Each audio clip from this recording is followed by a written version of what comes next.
Lah, kenapa dosa? Kenapa dosa? Wanita kan Waalaikumsalam. Waalaikumsalam warahmatullahi wabarakatuh. Lanjut. Waalaikumsalam. Ketika peperangan terjadi, ya, penawanan ini bukan produk Islam. Orang sebelumnya di kebudayaan manapun agama manapun Islam sudah melakukan itu hukum perang zaman dulu. Hukum perang sekarang dilarang membunuh, menganiaya, tawan orang yang sudah menyerah. Itu konvensi Jenewa dikutip dari Islam, hukum perangnya Islam. Jadi itu pertama bukan produk Islam. Tawanan perang yang menjadi budak itu dihapuskan secara tahap. Hanya agama Islam yang menghapuskan perbudakan. Compare dengan kedatangan Belanda kemari dengan ajaran kasih. Kakek lo, kakek gua, kakek kita semua menjadi budak Belanda. Itu bedanya. Kita nggak usah lari-lari dulu, maksudnya kita topiknya ke zaman Nabi Anda kan begitu. Iya, kita lari ke Indonesia gitu. Iya, mas, sekarang zaman Nabi saya bandingkan dengan zaman Nabi Anda. Pilih satu Nabi Anda, silakan kita perbandingkan. Artinya kan kita bertanya ini perihal tadi kan topiknya tentang dosa gitu ya. Berarti kan Nabi kan punya dosa. Kalau Yesus bisa kita garansi nggak ada dosa. Nah kan sekarang Muhammad bagaimana, kan itu aja topiknya. Jadi kita nggak usah lari dulu ke Terjawab tadi udah dijawab. gitu. Utusan Tuhan itu dijaga oleh Allah, arti maksum, terbebas dari kesalahan dan dosa karena dibimbing oleh Allah. Jadi maksum, sifat Nabi dan utusan Tuhan. Itu jawabannya. Jadi artinya kesimpulannya berbuat dosa. Deal? Tidak ada. Ini harusnya di sini harus ada yang Ya tunjukkan dosanya kalau ada.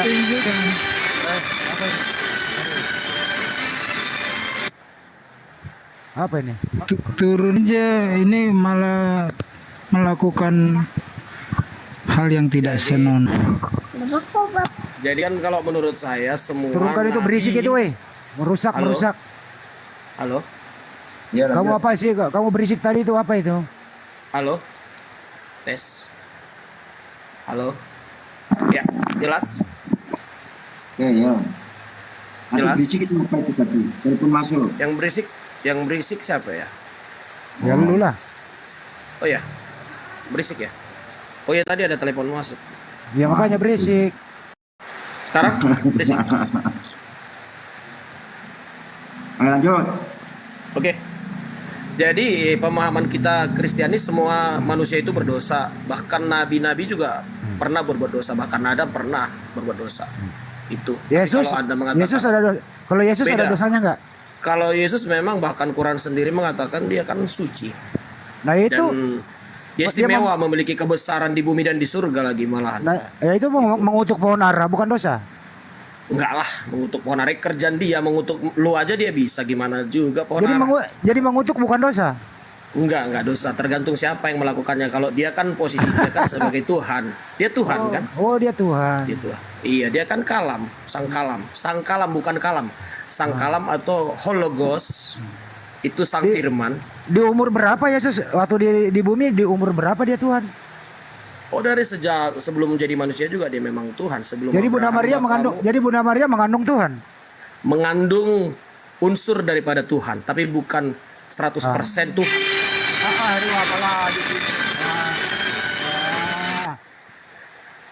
Berisik banget teleponnya. Parah. Sorry, maaf. Bang Ya. Adi. Lanjut Bang Juma. Parah. Iya.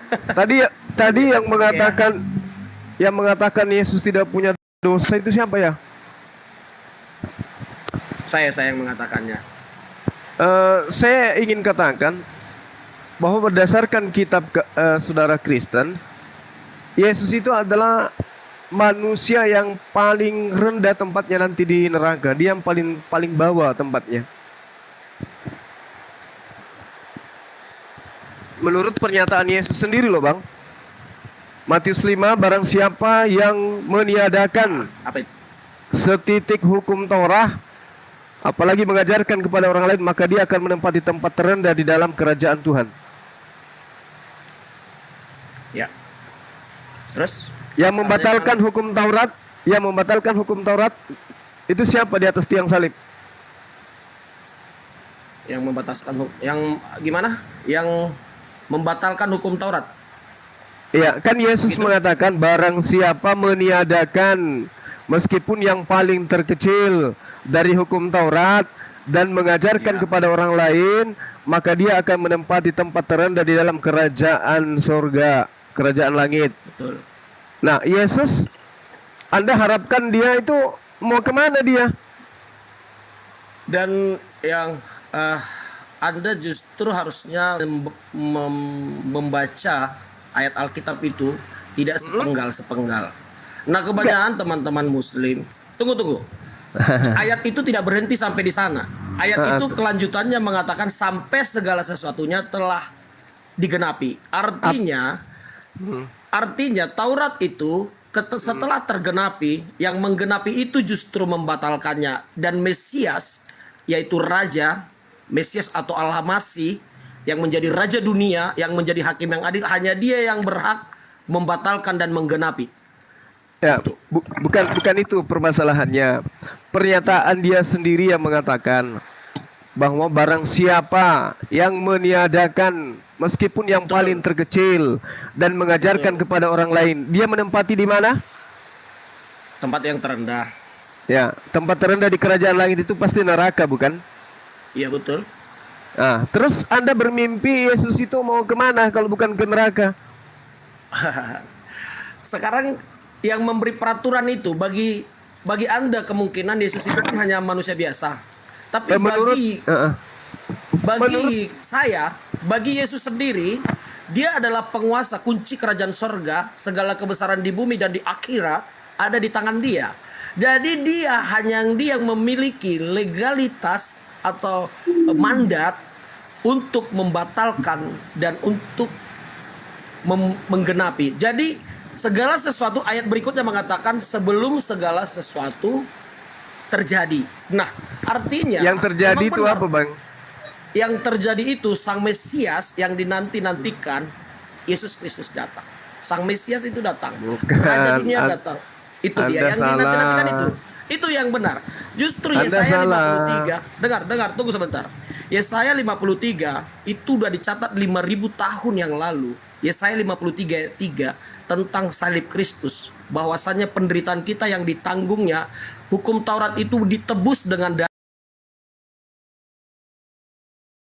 Yesus Kristus. Nah, di situ kejadian sudah selesai, sudah ditebus dari kutuk hukum Taurat. Nah, masuk kita ke perjanjian baru. Nah, masalahnya Anda yang Muslim tidak terima perjanjian baru, buat lagi perjanjian Arab tahun 600 Masehi. Di situ aja perbedaannya. Begitu. Yang bikin perjanjian baru siapa, Bang? Yesus dong. Kan Di mana materainya. dia? Di mana Yesus mengajarkan itu? Yesus mengajarkan itu karena dia ini asik, saya terima telepon ini. Jadi ini pitnahan-pitnahan dari bapak-bapak gereja Oke. yang Anda sampaikan. Silakan lanjut.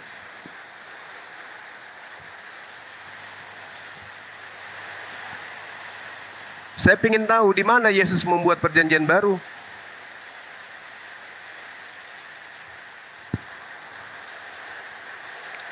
Baik teman-teman, jadi kalau dikatakan Yesus itu tidak berdosa, itu adalah pembodohan.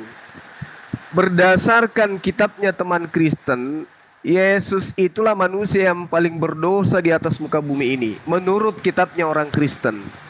Kalau menurut kitabnya umat Islam, Yesus itu manusia suci, ya betul. Tapi menurut kitabnya orang Kristen, satu, Tuhannya Musa mengatakan, terkutuklah orang yang tidak melakukan hukum Taurat dengan perbuatan. Terkutuk loh ya. Jadi semua orang Kristen itu adalah manusia terkutuk. Kenapa? Disebabkan karena Yesus membatalkan segala hukum Taurat, sehingga orang Kristen tidak lagi melakukan hukum Taurat.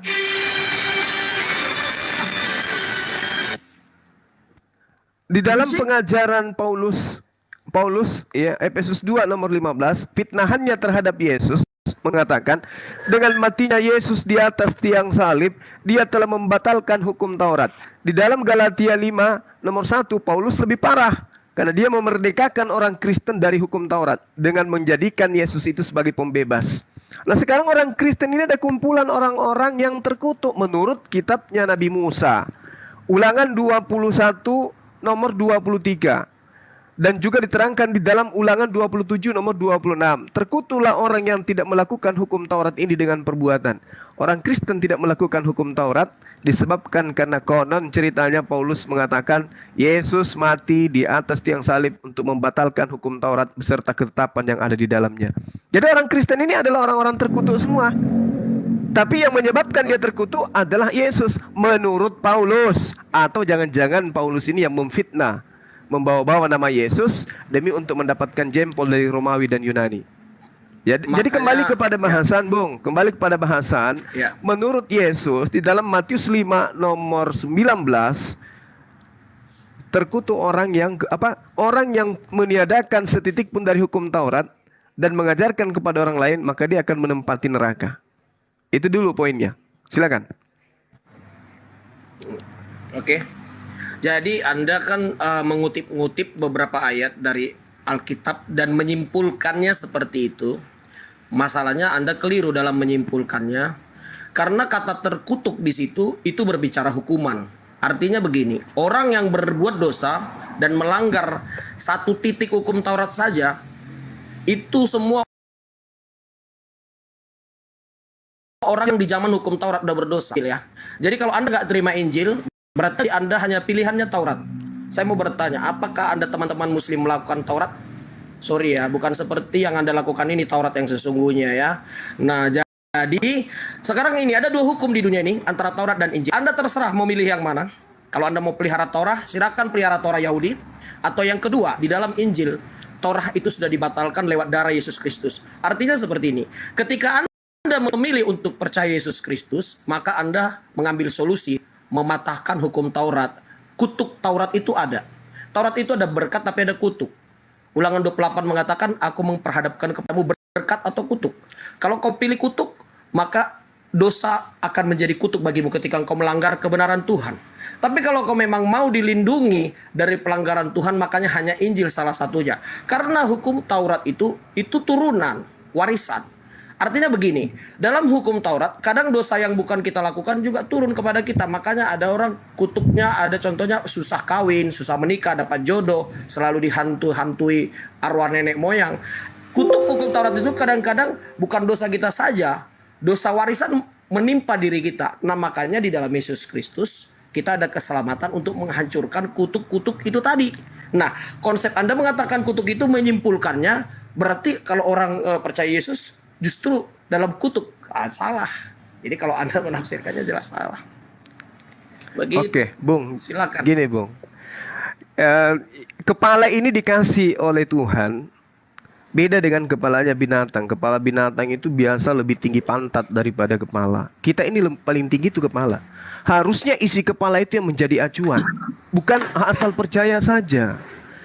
Di dalam kitabnya orang Yahudi, yang perlu dipahami adalah Taurat itu untuk Bani Israel. Loh, kok jadinya ke Islam? Itu dulu poinnya. Yang jadi permasalahan di sini, Anda teman-teman Kristen mengaku juga sebagai pengikut Israel. Itu poin. Kami umat Islam bukan pengikut Israel. Syariatnya kami berbeda dengan syariatnya mereka. Sedangkan kalian mengaku sebagai pengikut. Nyamar seperti domba. Kami umat Islam tidak nyamar seperti Bani Israel. Domba itu keturunan Yakub. Nah, kemudian ketika Anda ingin menerasikan bahwa kalian itu telah dibebaskan dari hukum Taurat karena Yesus mengatakan setelah semua itu terjadi. Yang terjadi itu apa? Sebelum langit dan bumi ini lenyap, kata Yesus. Baca dalilnya dengan baik. Maka semuanya tidak boleh dihilangkan sebelum langit dan bumi lenyap. Nah, sekarang ketika Anda mengatakan, oh kami masih punya Taurat, Taurat itu, kebenaran itu, keselamatan itu dari Bani Israel. Anda lihat Yehezkiel 5. Mulai satu perikop, atau supaya Anda tidak lama belajar, lihat di angka 5. Di Yehezkiel 5 itu. Beginilah firman Tuhan. Inilah Yerusalem. Di tengah-tengah bangsa-bangsa aku tempatkan Yerusalem. Dan di sekelilingnya ada negeri-negeri mereka.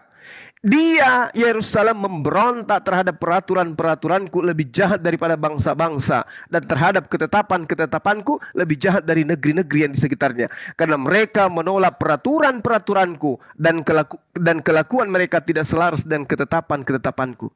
Sebab beginilah firman Tuhan. Oleh karena engkau lebih jahat dari bangsa-bangsa yang ada di sekitarmu, dan kelakuanmu tidak selaras dan ketetapan-ketetapanku, dan engkau tidak melakukan peraturan-peraturanku, bahkan engkau melakukan peraturan bangsa-bangsa di sekitarmu, sebab itu beginilah firman Tuhan. Lihat, aku sendiri yang akan menjadi lawanmu, dan aku akan menjatuhkan hukuman kepadamu di hadapan bangsa-bangsa. Ini Bani Israel yang diberikan peraturan, hukum-hukum, ketetapan, tidak mempraktekkan hukum-hukum dan ketetapan yang datang melalui Musa. Kata Yesus dalam Matius 23, Anda baca satu perikop, itu dikutuki oleh Tuhan. Tuhan sendiri akan menjadi lawannya Bani Israel. Sekarang muncul Kristen, justru lebih parah lagi, dengan mengatakan dengan matinya Yesus di atas tiang salib, Dia telah membebaskan kita dari hukum Taurat dan segala ketetapan yang ada di dalamnya. Enak kali. Tuhan murka kepada Bani Israel karena mereka meninggalkan ketetapan Tuhan. Kristen muncul, ketetapan Tuhan yang sudah dihapuskan oleh Bani Israel justru dibatalkan karena dengan menggunakan Yesus sebagai tumbal di atas tiang salib. Israel tidak melakukan hukum Taurat, dikutuk oleh Tuhan. Kristen datang membatalkan hukum Taurat, lebih parah lagi. Makanya saudara harus memahami kitabnya orang Yahudi, bahwa Tuhan murka kepada mereka. Mereka disebut bangsa tegar tengkuk. Mereka memang bangsa pilihan, tapi juga bangsa kutukan. Coba Anda lihat Yehezkiel 5 itu. Bagaimana Allah murka kepada mereka. Karena kenapa? Mereka meninggalkan ketetapan. Datang Kristen, ketetapan itu katanya sudah dibatalin dengan matinya Yesus di atas tiang salib. Lebih parah. Terus Tuhan mau memberkati kalian gitu. Sementara dalam Yehezkiel 44 nomor 9, tidak boleh orang asing yang tidak bersunat masuk ke dalam tempat kudusnya Tuhan. Di tempat kudus, bait suci aja orang Kristen tidak boleh masuk. Apatah lagi di surga. Jadi pemberkatan apa yang saudara-saudara ingin lakukan? Sementara Yesus ketika benar bahwa Dia telah membatalkan hukum Taurat, saya katakan sekali lagi, menurut pernyataan Yesus, Yesus sendirilah yang akan menempati tempat terendah di dalam api neraka. Kenapa? Matius 5 nomor 19, Dia yang mengatakan, barang siapa yang meniadakan, meskipun yang paling terkecil, dan mengajarkan kepada orang lain, maka dia akan menempati tempat terendah di kerajaan langit. Kata siapa? Kata Yesus. Nah, Yesus menurut Paulus dia telah membatalkan dan mengajarkan kepada orang lain. Maka kemana Yesus pergi? Ke neraka.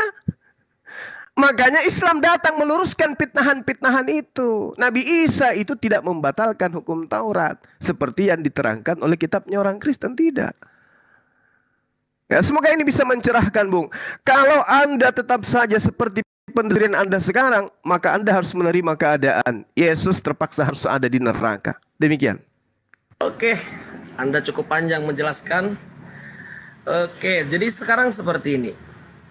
Yang saya herannya teman-teman muslim berusaha menjelaskan Alkitab tentang penebusan dosa, tentang sorga, tentang Taurat. Tapi Anda menjelaskannya, Anda menganggap itu sudah sepertinya tepat. Padahal sebenarnya salah besar penjelasan Anda, bro. Bung Juma, Anda itu menjelaskan selalu berusaha menafsirkan kitab yang bukan milik Anda. Dan cara yang sangat salah. Karena Alkitab itu tidak seperti Anda bayangkan seperti Quran ya. Quran itu memang ayat yang atas dengan ayat 27 dengan 29, 30 itu berbeda. Itu seperti kutipan hafalan-hafalan yang dikutip-kutip, dikumpul-kumpul pada 30 tahun setelah Muhammad meninggal dunia. Itu dikumpulkan oleh Zaid. Mereka mengumpulkan bersama-sama hafalan-hafalan itu, dan itu tidak ada pesan Muhammad harus dibuatkan Quran, tapi mereka membuat satu kebijakan akan dibuatnya kutipan-kutipan tersebut. Nah, bedanya dengan Alkitab, Alkitab itu menafsirkannya, itu ayat itu ada perikop. Satu perikop itu, semua ayat itu ada ayat menjelaskan. Gampang sebenarnya. Nah, Yesus di neraka justru itu salah besar. Karena iman Kristiani justru memuliakan Yesus Kristus sebagai Sang Firman. Sang Firman yang menjadi manusia, di mana Tuhan yang menyatakan kasih-Nya ke dunia ini, Dia mengutus Sang Firman. Sang Firman itu keluar dari Bapa. Sang Firman itu adalah mungkin umat Muslim yang mempelajari ilmu kalam akan memahami, itu adalah kalamullah, atau itu adalah kecerdasan Allah, kecerdasan Elohim yang diutus ke bumi. Artinya Yesus dan Bapa itu tidak terpisah. Tidak terpisah. Satu hakikat yang memang benar-benar adalah memiliki unsur keilahian. Nah, ketika Dia di bumi, justru kami sangat mempermuliakan Dia sebagai Tuhan dan Juru Selamat kami, penebus kami. Dan sebab kami percaya, bahkan itu bukan hanya sekedar iman. Dan kami sangat banyak merasakan kebesaran di dalam Yesus Kristus. Ketika kita berdoa, mujizat terjadi, keajaiban terjadi. Jadi kita bukan beriman kosong. Kemudian tentang Yesus mati di kayu salib itu juga kita didukung oleh sejarawan, didukung oleh Alkitab. Semua ada datanya kita, bro. Saya justru kemungkinan kalau kita terbalik kepada, makanya saya tanya tadi tentang apakah Muhammad ada dosa, itu teman-teman Muslim itu banyak jawabannya, nggak ada yang, karena saya bukan bermaksud untuk menyerang ya. Faktanya memang ya data-data sejarah historikalnya dalam keimanan Muslim hampir nyaris kurang seperti itu. Itu yang saya karena tidak dilengkapi dengan data-data historis seperti kita kan, bukan hanya secara biblikal saja didukung, tapi juga data-data historis kita lengkap semua, kematian Yesus lengkap semua, Yesus sebagai yang dimuliakan sebagai Tuhan, semua datanya ada. Nah, kita justru mempermuliakan Tuhan Yesus sebagai Sang Kalam, Sang Firman, bukan sekedar firman. Kalau firman itu kan suara. Kalau Tuhan berfirman, jadilah bumi. Bumi ini memang hasil firman, tapi bukannya bumi Tuhan. Kalau Yesus memang benar-benar adalah Sang Ilahi, Sang kecerdasan ilahi yang diutus ke bumi. Nah, artinya tadi ada yang bertanya juga, apakah memang Allah Bapa masuk ke rahim Maria? Tidak. Dia hanya mengutus Sang Firman saja. Dia hanya mengutus kecerdasannya saja. Nah, apakah Bapa lebih besar dari anak? Iya, ya memang iya, karena Sang Firman kan diutus. Makanya Tritunggal itu sebenarnya sangat simpel. Sang Firman itu memang pekerjaannya ada, tugasnya ada. Sang Roh Kudus juga ada tugasnya. Jadi keilahian, keesaan Tuhan kita, orang Kristiani, itu tidak notabene satu picis atau tunggal. Tunggal artinya seperti bola gitu, bulat gitu. Atau saya katakan seperti tiang listrik, bukan. Tuhan kita itu esa, ehad. Keehatannya, keesaannya itu memiliki keajaiban yang tidak bisa dijelaskan dengan pikiran kita. Dan saya pikir kekeliruan berpikirnya teman-teman Muslim dengan Kristen hanya di situ saja. Ketika kami beriman keilahian, keesaan Tuhan itu tidak satu picis. Esa artinya apa, Bang? Bentar, Bang, saya potong, Bang. Esa Esa artinya apa, Bang? itu kalau dalam pandangan manusia, esa itu satu picis. Satu picis. Apa itu? Iya, sebiji. Satu Esa, biji. satu biji gitu kan? Oh, satu biji. Tuhan Biji, Anda bisa biji. Ya, oke. Kalau Esa itu satu biji dihubungkan dengan Tuhan Anda ada berapa? Oh, Tuhan saya makanya satu, tapi bukan masuk ke biji, bukan Ya, sudut pandang manusia. Oke. Tuhan Anda berapa? 1, 2 atau 3? Satu. Satu. Tuhan Kalau kita satu, oke. Namanya siapa Tuhan Anda Tapi- kalau satu? Udah satu. Namanya siapa? Ya, mohon maaf, memang kalau sampai sekarang nama Tuhan kita hanya sebagai gelar saja, Elohim. Oke, Tapi bukan kalau, Yesus ya, bukan dikata Yesus. Sang Firman Yesus. Tuhan Anda siapa Firman sih? itu. Yesus apa Firman? Apa Elohim apa siapa? Tuhan Anda Ketiganya adalah Tuhan kami, Bapa, Putra, dan Roh Kudus. siapa? Oh, berarti Cuman Tuhan Anda gelar-gelar- 3. Tuhan Anda Tidak, 3, bukan satu. 1. Tidak. Kalau Tidak, sama satu seperti- namanya, kalau satu namanya siapa? Nama Tuhan kami pencipta langit dan bumi. Di Siapa dalam Yesus namanya? Kristus. Namanya Bapa, Putra, dan siapa? Roh Kudus. Namanya siapa Ya, Tuhan itu? Nama Tuhan kami ya pencipta langit dan bumi. Dia tidak punya nama sebenarnya. Oh, Tuhan Anda nggak punya pernah. nama. Tidak No pernah ada name. punya nama. Oh, Tuhan Anda nonem. Ya udah nonem. I Ya am udah is lanjut. I am dari sejak awal. Iya, nonem. Kalau ditanya nama Tuhan kami, tidak ada yang Nonem. bisa mengatakan ini nama Tuhan kami, tidak ada yang bisa. Kalau Karena ada Tuhan kami Jadi Yesus bukan Tuhan. Yesus Tuhan. Ya, Tapi berarti Yesus Tuhan dong itu Tuhan. Tuhan itu. maksudnya kan yang saya katakan nama Tuhan itu ya nama Allah Bapa. Bukan Kan Yesus. kami sekarang kan gini, ketuhanan kami, keesaan Tuhan kami tidak seperti yang Anda gambarkan satu. Kalau contohnya fokus ke Yesus, Saya enggak Yesus menggambar, saja. saya Ya. enggak menggambar, saya bertanya ke Anda, Ya. Tuhan Anda satu, siapa namanya? Ya. Saya enggak menggambar. Ya, Tuhan kita Allah Bapa, Putra dan Roh Kudus. Berarti 3 dong. Satu. Makanya dikatakan dalam Matius 28 semua kami dibaptis dalam satu nama. Bapa, Siapa itu, Putra, Bang? Roh Kudus. Itu Itu Bapa, Putra, 3. Roh Kudus. Tiga itu, tetap- Bang.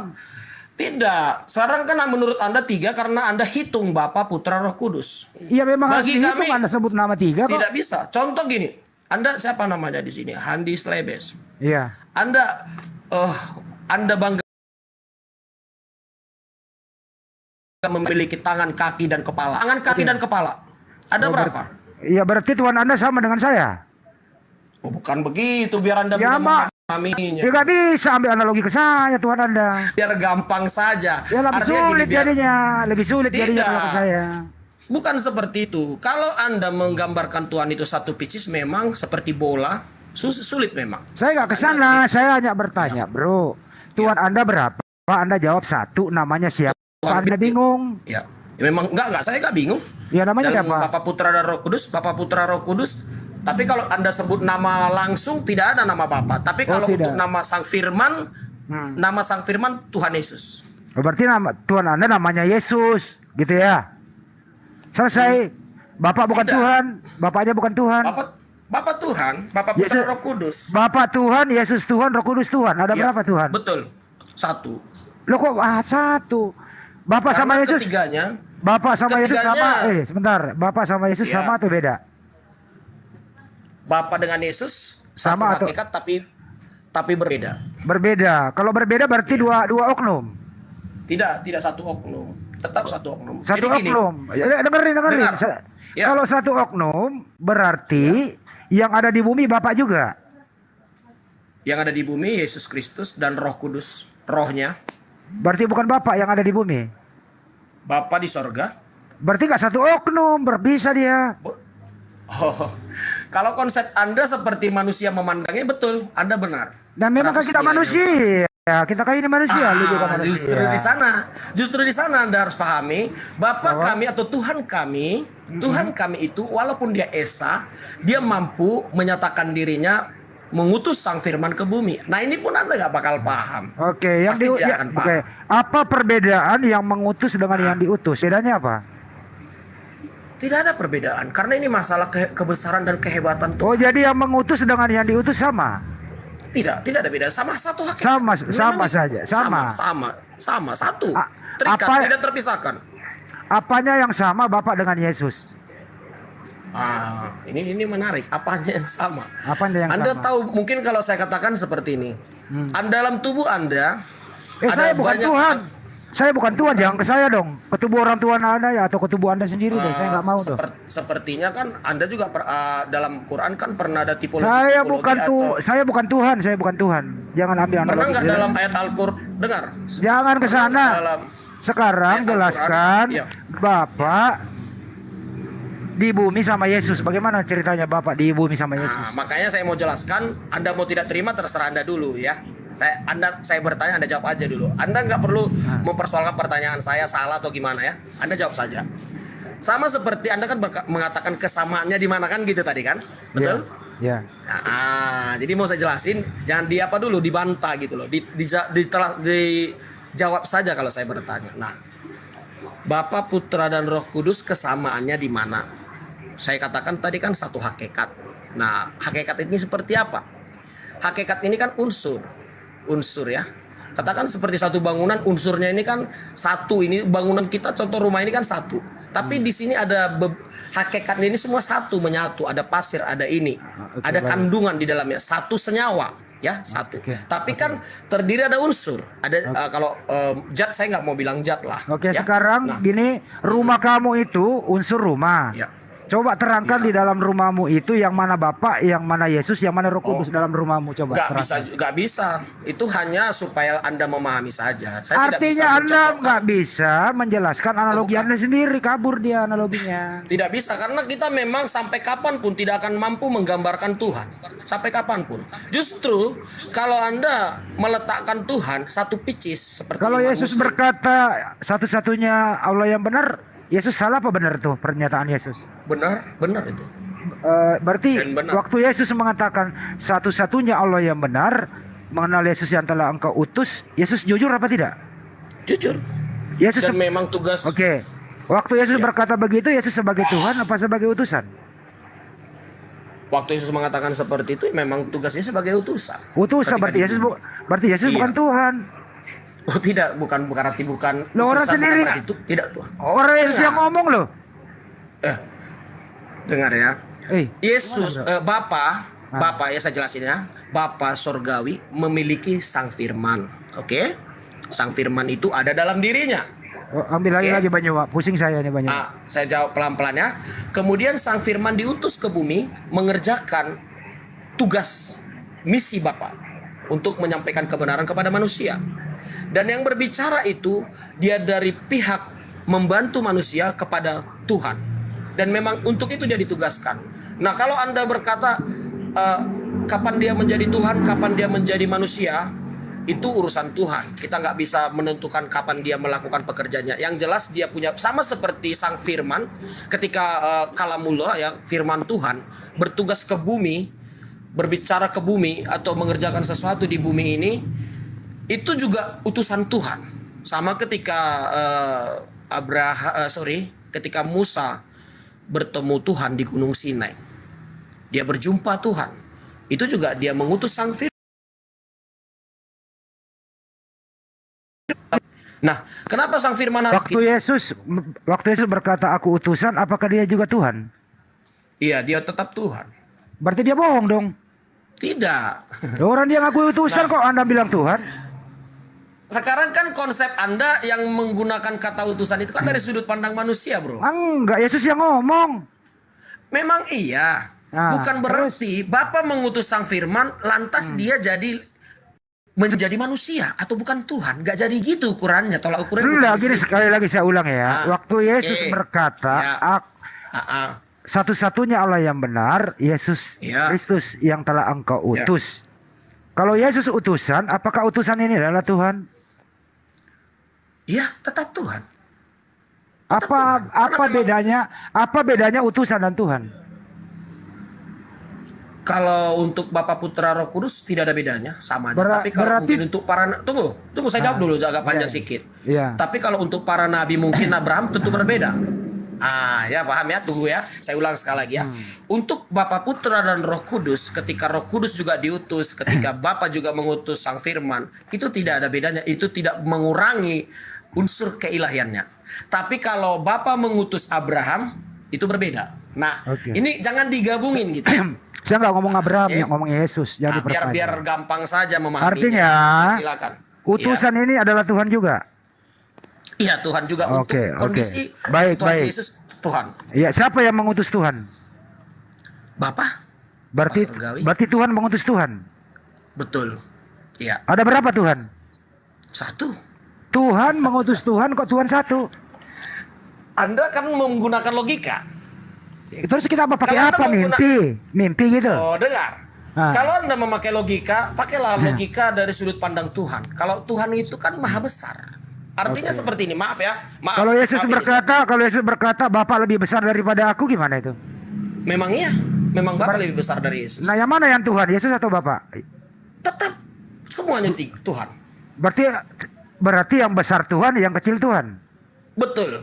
Ada Tuhan besar, ada Tuhan kecil. Bukan karena ada Tuhan, memang bagian daripada diri Tuhan itu ada tugasnya masing-masing.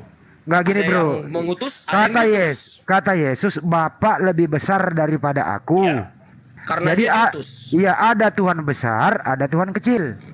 Bukan ada Tuhan besar, Tuhan ada kecil, tapi ketika dia diutus memang dia lebih kecil daripada yang mengutus. Iya, artinya tapi yang kecil ini juga adalah Tuhan. Tidak, karena satu hakikat. Jadi gini, satu hakikat tidak perlu ditanya jadi tiga ya, jadi dua Tuhan. Gimana ngejelasinnya? Seperti diri Anda sendiri, Kok lari ke kalau Anda saya? punya kemampuan, Anda bisa mengutus tangan Anda pergi 5 kilometer. Kalau Anda punya kemampuan dari sudut pandang ilahi ya. Tapi sayangnya Anda terbatas ruang dan waktu. Kalau Tuhan Bedanya bisa di situ. jadi Tuhan mengutus Bisa. sebagian dirinya. Bisa dari dirinya, dia Oke, mengutus dari dirinya. paham sekarang. Paham. Artinya Gitu. Ya. Tuhan mengutus Ya. sebagian dirinya, jadi dia mengutus memperkecil dirinya di bumi, tapi dia Bukan Tuhan itu sendiri. Kan Iya gitu. betul, tapi Iya, betul, ya, mengutus dirinya. Tuhan memperkecil dirinya sendiri di muka bumi. Bukan Artinya memperkecil. Anda memperkecil itu seperti menyudutkan, bukan memperkecil. Tuhan itu tidak ada bagian dirinya itu jadi diperkecil ketika melakukan tugasnya. Nah, Yesus Contoh berkata, ya, Yesus berkata, Bapa Betul. lebih besar daripada aku. Ada yang besar, ada yang kecil. Betul. Iya. Artinya, Bapa memperkecil dirinya menjadi manusia, tapi manusia ini adalah Tuhan kecil. Tuhan besar Itu ada di bahasa. surga. Itu kan bahasa Anda. Ya, Itu terus bahasa bahasa Anda. siapa yang bagus? Memperkecil itu kan bahasa Anda. Anda kan mengasumsikan memperkecil. Tapi yang jelasnya Tuhan mengutus bagian dari dirinya bukan berarti harus diperkecil. Begitu. Kan ada yang besar, ada yang kecil, bro. Bapak lebih besar daripada aku. Iya, memang iya. Bapak Berarti Ibu. ada Jangan Tuhan dikatakan- besar, berarti ada Tuhan besar, ada Tuhan kecil. Tidak Bang seperti Handi. itu, bukan. Iya, Tetap iya. satu. Ya, Bang Juma, lanjut, Bang Tetap Juma. satu. Iya, Tunggu. jangan. Ini Bang, Sabar. Jangan mau diseret Ya. ke ajaran Romawi Yunani, Bang. Jadi gini, saudara, Anda belepotan ketika berbicara konsep Tuhan. Kenapa? Karena Anda mengawinkan ajaran para nabi dengan ajaran Romawi. Sehingga Anda belepotan satu Tuhan. Mana Tapi yang Anda jelaskan tiga Tuhan. Dengarkan dulu, sabar. Oke, silakan. Ketika para nabi datang kepada Bani Israel itu tak ada yang taat kepada mereka. Sehingga Tuhan mengutuk Yeremia 9 nomor 11. Aku akan membuat Yerusalem menjadi timbunan puing, tempat persembunyian serigala-serigala. Aku akan membuat kota-kota Yehuda menjadi sunyi sepi, tidak berpenduduk lagi. 1. Kemudian dalam Yehezkiel 33 nomor 28, tanah ini akan kubuat musnah dan sunyi sepi, dan kecongkakannya yang ditimbulkan kekuatannya akan berakhir. Gunung-gunung Israel akan menjadi sunyi sepi, sehingga tidak seorang pun berani melintasinya. Yesaya 60 data nomor 1 sampai nomor 22, itu jelas sekali bagaimana Tuhan murka dan akan menjadikan Yerusalem itu sebagai kota yang sunyi sepi. Lalu kemudian Yeremia 4 nomor 7. Singa telah bangkit dari belukar, pemusnah bangsa-bangsa telah berangkat, telah keluar dari tempatnya untuk membuat negerimu menjadi negeri tandus. Kota-kotamu akan dijadikan puing, tidak ada. Kemudian 2. Sesungguhnya demikianlah firman Tuhan. Aku memberi perintah dan membawa mereka kembali ke kota ini untuk memeranginya, merebutnya, menghanguskannya dengan api. Aku akan membuat kota-kota Yehuda menjadi ketandusan tanpa penduduk. Yeremia 33 nomor 10. Beginilah firman Tuhan. Di tempat ini yang kamu katakan telah menjadi reruntuhan tanpa manusia, tanpa hewan. Di kota-kota Yehuda dan jalan-jalan Yerusalem yang sunyi sepi itu tanpa manusia, tanpa penduduk, tanpa hewan. Kemudian Yesaya 6 nomor 11. Kemudian aku bertanya, sampai berapa lama ya Tuhan? Jawabnya, sampai kota-kota telah lengang sunyi sepi, tidak ada lagi yang mendiami, dan di rumah-rumah tidak ada lagi manusia, dan tanah menjadi sunyi sepi. Yeremia 4 nomor 29. Oleh karena hirupiku pasukan berkuda dan pemanah seluruh negeri melarikan diri, karena masuk ke dalam belukar dan naik ke bukit-bukit batu. Setiap kota sudah ditinggalkan dan tidak seorang pun tinggal di dalamnya. Jadi kalau Anda kemudian mengatakan poin-poin tentang konsep Tuhan itu Anda jelaskan tadi berasal dari para nabi. Nabi mana yang mengajarkan konsep yang barusan? Sementara tanah tempat kelahiran para nabi dimurkai oleh Allah, dikutuki oleh Allah. Lantas Kristen ini dari mana? Kalau bukan dari Romawi Yunani yang mengambil kitabnya agama Yahudi kemudian dicocok-cocokkan dengan konsep mereka, maka dari mana mereka dapatkan konsep itu? Makanya ketika tadi Anda mengatakan Bang Suma cuman mengambil mentafsir-tafsirkan kitabnya orang Yahudi. Loh, apa Anda sadar bahwa kitabnya orang Yahudi lah yang Anda katakan perjanjian lama, lalu kemudian ditafsir-tafsirkan, dicocok-cocokkan dengan konsep Paulus, konsep Roma dan Yunani yang dijual Paulus kepada mereka. Bagaimana mungkin kemudian Tuhan murka kepada orang Yahudi? Murka bukan cuma hanya orang Yahudi, bahkan tanahnya pun Allah murkai. Tiba-tiba Tuhan datang unyu-unyu jadi manusia untuk kalian orang Kristen. Dari mana logikanya? Orang Yahudi dimurkai, kotanya dijadikan kota sepi, tanahnya jadi tanah tandus. Kemudian Allah memalingkan wajahnya dari sana, gak mau lagi menatap mereka. Tiba-tiba muncul sekelompok orang di Antioquia. Tuhan pencipta langit dan bumi datang lahir di kandang binatang, mati untuk kalian. Waduh, keliru bong, keliru. Makanya saya katakan, cobalah belajar mendalam terhadap kitabnya orang Yahudi. Yang Anda jelaskan tadi itu adalah konsep Helenisme. Tuhan datang menjelma menjadi manusia, Tuhan mengutus Tuhan kemudian mengutus dirinya sendiri. Ini konsep dari mana Anda dapatkan kalau bukan dari Romawi Yunani? Ingat, saya pahamkan kembali kepada saudara. Sebelum Kristen itu di Antioquia ada, Romawi Yunani, konsep keyakinannya mereka itu sudah trinitas. Mereka mengakui bahwa dewa mereka nuzul menjadi manusia dari darah perawan. Itu konsep Romawi Yunani kemudian. Lalu kemudian Paulus menjajakan konsep yang sama kepada mereka. Laris. Tapi coba kalau Paulus itu menjual ke Yahudi, menjajakan ajarannya ke Yahudi, tidak akan mungkin diterima oleh orang Yahudi. Nah, ada lebih baik kalau Anda kabur. Itu adalah jalan satu-satunya untuk menyelamatkan diri Anda untuk tetap beragama Kristen. Karena kalau tidak, Anda akan dipermalukan. Kabur adalah jalan yang terbaik. Kenapa? Tidak mungkin kemudian Allah murka kepada orang Yahudi karena orang Yahudi meninggalkan ketetapan dan aturannya. Tiba-tiba dia datang menjadi manusia, lahir menjadi manusia, kemudian besar dibunuh oleh manusia untuk Kristen. Sementara jangankan Kristen yang tidak taat kepada aturan-aturannya, yang tidak bersunat, yang makan babi dan membatalkan semua hukum-hukumnya. Sedangkan Yerusalem aja Allah murka. Murka semurka-murkanya Allah itu kepada Yerusalem, kepada keturunan Yakub. Tiba-tiba ada orang dari Roma Yunani mengaku bahwasanya kami ini adalah pelanjut tongkat estafet Yahudi. Petrus mendirikan gereja pertama. Ya ampun, mimpinya kebangetan. Kebangetan mimpinya kalian itu. Adalah lebih baik mari gunakan akal sehat untuk mempelajari apa yang Anda genggam sebagai buku, sebagai kitab suci. Silakan. Bicara enggak? Suma, halo. Suma. Kamu itu siapa? Hah? Oh, saya penginjil. Saya penginjil, Bang. Saya penginjil gratis yang tidak pungut perpuluhan kayak pendeta-pendeta kalian. Paham? Bangsat. Bangsat jauh. Hah? Kenapa? Kenapa bisa bangsat? Saya mengajarkan ajaran Yesus kok dikatakan bangsat. Biarkan. Memang serigala kalau digini dikulitin, kulitnya begini memang dia. Apa yang salah dengan penjelasan saya? Silakan Anda bantah. Apa yang salah? Lihat Muhammadmu aja mati karena diracun. Tahu nggak kamu? Lah, Yesus mati karena diracun minum anggur. Yohanes 30 nomor 19. Setelah dia minum anggur asam, maka matilah dia. Mati diracun. Hei, gak sadar ini? Gak sadar? Mau kutuangkan di kepala Anda tua satu cergen supaya sadar. Yesus kalian rendahkan, minum anggur. Habis minum anggur mati dia di atas tiang salib. Enak kali kalian. Saya menjelaskan Yesus itu nabi dan rasul yang suci, yang tidak seperti di dalam kitab kalian. Pahami itu. Ya, silakan. Tadi saya terlempar atau gimana ya? Nah, saya justru saya mendapatkan ide dari Quran Anda, Bang Juma. Kenapa bisa Tuhan nujul? Oh, sinyalnya jelek dia. Sinyalnya kurang bagus, Bang.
gitu tanpa mau eksis. Udah clear tuh Mas Raffi, gue udah nggak mau nanya lagi. Setelah Raffi juga ada diem kan. Mungkin besok dijawabnya. Rendahkan. Justru Anda sebagai Quran aja sendiri tidak merendahkan Tuhan sebenarnya. Karena mereka itu ya kalau saya katakan maaf, ayat Al-Quran itu adalah hafalan-hafalan zaman itu abad ke-6 tentang Tuhan pernah menujul kepada Musa. Itu hafalan itu sudah ada dan menjadi Quran setelah Muhammad meninggal. Kemudian Umar dan Zaid mengumpulkan semua hafalan-hafalan itu dibantu Zaid dan kawan-kawan. Jadilah ayat-ayat Al-Quran dari hafalan-hafalan, cuplikan-cuplikan. Ya kalau di chat saya katakan itu juga mantra-mantra. Karena kebanyakan juga memang ya maaf ya teman-teman muslim, ya kebanyakan sih mempercayai tahayul. Ayat Quran itu bisa mendatangkan rezeki kalau dibuat firman Allah itu dalam bentuk kaligrafi. Itu pemahaman justru keliru. Bagaimana mungkin satu wahyu Allah atau wahyu Tuhan ketika dibuat dalam Arabik gitu sehingga bisa menjadi mengusir setan atau bisa jadi mendatangkan rezeki justru. Nah, jadi kalau saya kita membedah lah ya. Sebenarnya esensi keberadaan Tuhan kita itu seperti apa? Dan Quran menggambarkan sendiri Tuhan itu mampu nujul gitu. Tuhan itu memang esa, betul.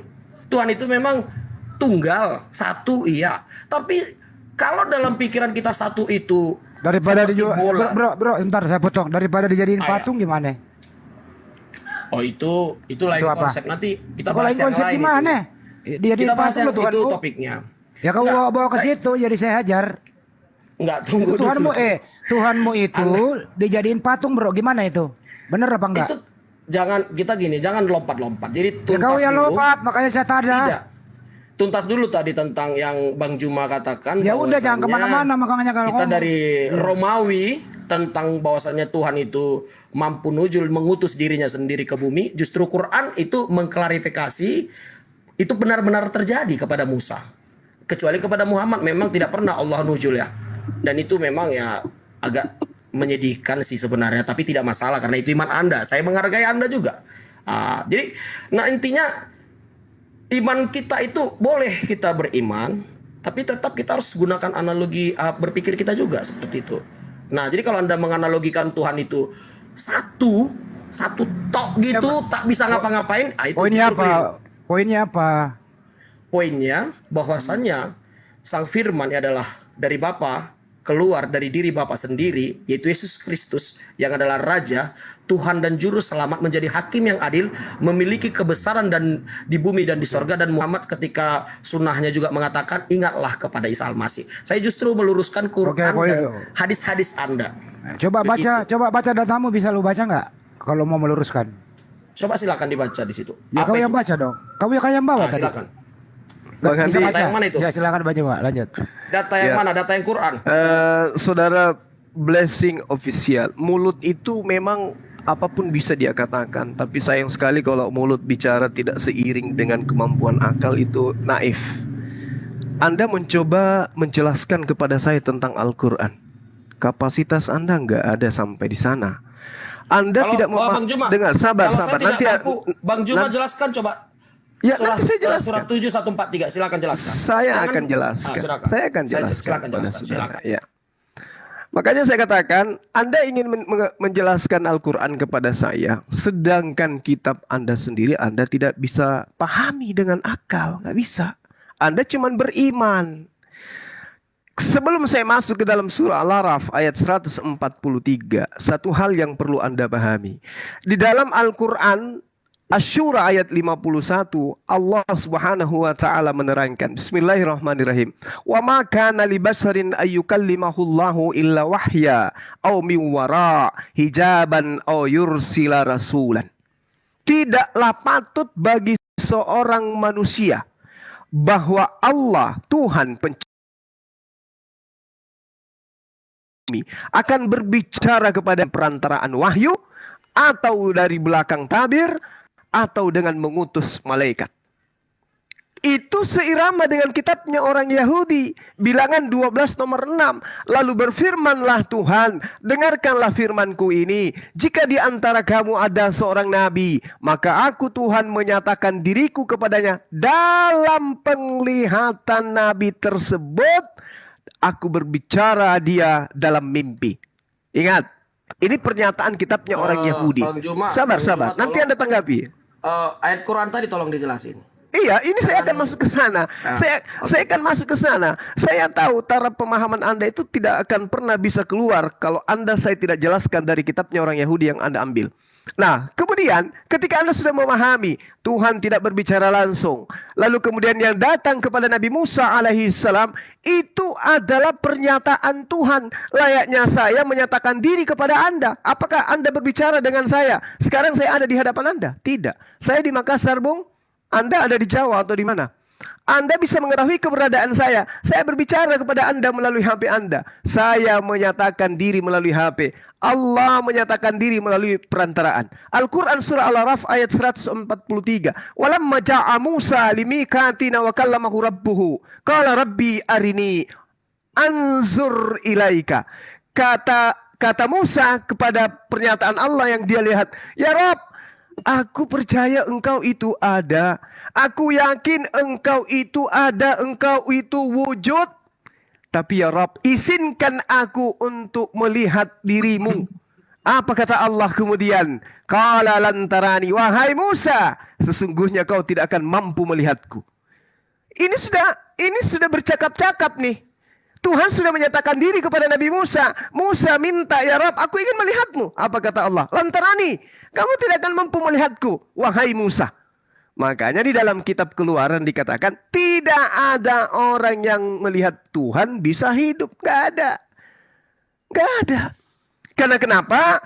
Anda coba baca di dalam Al-Quranul Karim. Jelas dikatakan di Al-Quran, Allah subhanahu wa ta'ala laisa kamislihi syai'. Pencipta langit dan bumi itu tidak serupa dengan apapun. Kalau Anda tidak percaya ini, baca kitabnya Yahudi. 2 Samuel 7 nomor 22. 1 Tawarik 17 nomor 20. Yeremia 10 nomor 6. Semua dikatakan dengan jelas. Tuhan tidak sama dengan apapun. Laisa kamislihi syai'. Sabar. Laisa kamislihi syai'. 1 Tawarik 17 nomor 20. Laisa kamislihi syai'. Tidak ada yang serupa dengan Tuhan. Camkan itu dulu. Kalau tidak ada yang serupa dengan Tuhan, berarti tidak ada kemudian makhluk yang bisa diserupakan dengan Tuhan. Nah, dari mana Yesus ini bisa jadi Tuhan? Sementara Tuhan mengatakan dirinya, tidak ada yang sama seperti aku. Yesus sama seperti saya. Yesus sama seperti Anda, manusia. Dan Anda boleh lihat di dalam 1 Yohanes 3 nomor 2. Yesus akan datang. Kita akan melihat Yesus dalam keadaannya yang sebenarnya. Kita akan sama seperti Yesus. Sebab kita akan melihat dia dalam keadaannya yang sebenarnya. Berarti Yesus sama dengan kita. Sementara Tuhan tidak sama dengan apapun. Baca 1 Tawarik 17 nomor 20. 2 Samuel 7 nomor 22. Yeremia 10 nomor 6. Oke, silakan. Oke. Udah, kita bergantian aja Bang Juma ya. Anda tadi menjelaskan surat 7 143. Tapi di situ jelas-jelas bahwasannya Allah itu bisa berkomunikasi dengan Musa. Setuju? Dan Anda setuju ya? Dan di surah 28 ayat 30 langsung juga suara itu dan dalam bentuk api di semak-semak itu juga copy paste-nya di kitab Taurat ada yang sama seperti itu kisahnya.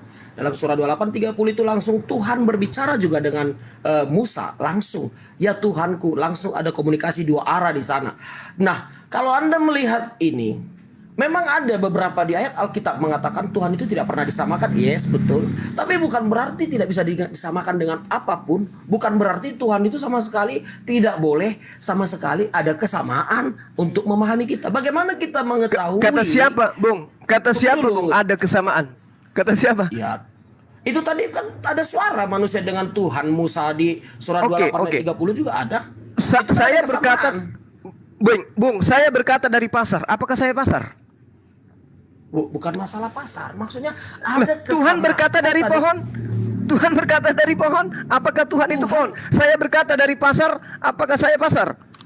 Mau artinya seperti ini, dengar ya. Ketika ada suara saja di bumi, silakan. Saya mau tanya, ketika ada suara di bumi berbicara kepada nabinya Musa, Saya mau tanya, saya mau artinya membuka pikiran Anda ketika Tuhan berusaha menampakkan dirinya, menyampaikan isi hatinya kepada manusia lewat nabinya. Pertanyaan saya, apakah Tuhan itu sekecil suara itu? Kan tidak. Tuhan itu kan besar sih sebenarnya. Kita bahkan nggak tahu menjangkau dia. Tapi dia menyatakan dirinya dalam suara. Nah, suara itu kan seakan-akan kan ciptaan.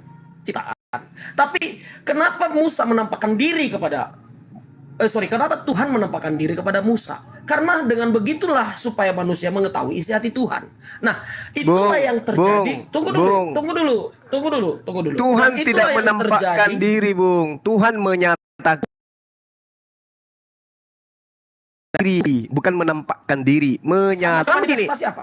Saya menyatakan diri Manifestasi. kepada Anda. Coba. Dengarkan, saya menyatakan diri kepada Anda melalui HP. Saya tidak menampakkan diri kepada Anda. Paham? Menampakkan diri. Anda menampakkan diri kepada saya tapi kalau dengan Loh, handphone ini loh. alat elektronik. Kita kan alat elektronik. Bung, Zaman itu dilihat dengan mata, Bro. Anda baca ayat inilah- Quran Anda. Inilah Anda yang baca ayat diterangkan. Quran Anda. Inilah yang Anda baca. diterangkan. Coba, Inilah yang Anda baca. diterangkan Al-Quran surah Asy-Syura ayat 51. Wa maka nalibasarin ayyukallimahullah. Tidak pantas bagi manusia kemudian bahwa Allah akan berbicara kepadanya langsung, kecuali seperti yang terjadi terhadap Musa. Apa itu? Perantaraan wahyu dari belakang tabir atau mengutus malaikat. Jadi yang terjadi terhadap Musa itu sudah diterangkan dalam Al-Quran. Makanya Tuhan mengatakan kepada Musa, lantarani, wahai Musa, kau tidak bisa melihatku. Berarti Tuhan hanya menyatakan diri kepada Musa melalui perantaraan suara. Belum paham juga? Masya Allah, Sekarang kan astagfirullahaladzim. gini, Silakan. itu di surah 7 143 Tuhan bahkan yang sama dengan ayat itu dalam kitab kami Keluaran, Tuhan menampakkan punggungnya di situ. Di original teks kami ya, memang agak mirip ceritanya. Di situ memang tidak ditunjukkan di Quran menampakkan punggungnya. Tapi di surah 28 ayat 30 dalam Quran, di Alkitab hal yang sama itu terjadi, benar-benar menampakkan diri dengan mata. Ada melihat api, bukan hanya suara ya, melihat api, kemudian ada suara, ada satu cahaya di sana. Itu penampakan Tuhan atau manifestasi. Kalau Anda menolak itu, Anda menolak membohongi Quran Anda sendiri. Sama aja Anda menginjak-injak Quran.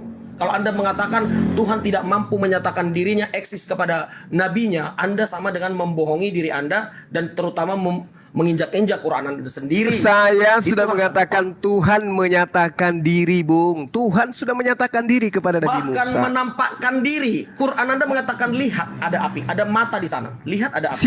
Siapa yang dilihat di sana? Siapa yang dilihat? Ya itu tadi satu penampakan kewujudan ilahi muncul dalam Jadi bentuk Tuhan- cahaya dan api. Jadi maksud Anda itu Tuhan itu bentuknya seperti api gitu? Nah justru itu makanya kita masuk kepada Mesias yang dijanjikan Al-Masih yang datang. itu Tuhan itu bukan manusia. Makanya tadi saya katakan kepada saudara bahwa yang Anda ajarkan ini ajaran Romawi Yunani. Keluaran Tidak, 33. saya Keluaran mengajarkan Quran. Dengarkan, saya mengajarkan Bung. Quran Anda. Bung. Saya mengajarkan Quran Anda. Nenekmu kiper. Keluaran 33 nomor 20. Firman-Nya, engkau tidak tahan memandang wajahku sebab tidak ada orang yang memandang aku dapat hidup. Iya benar. Ini Tapi Tuhan, Yesus kebalik kan? ya.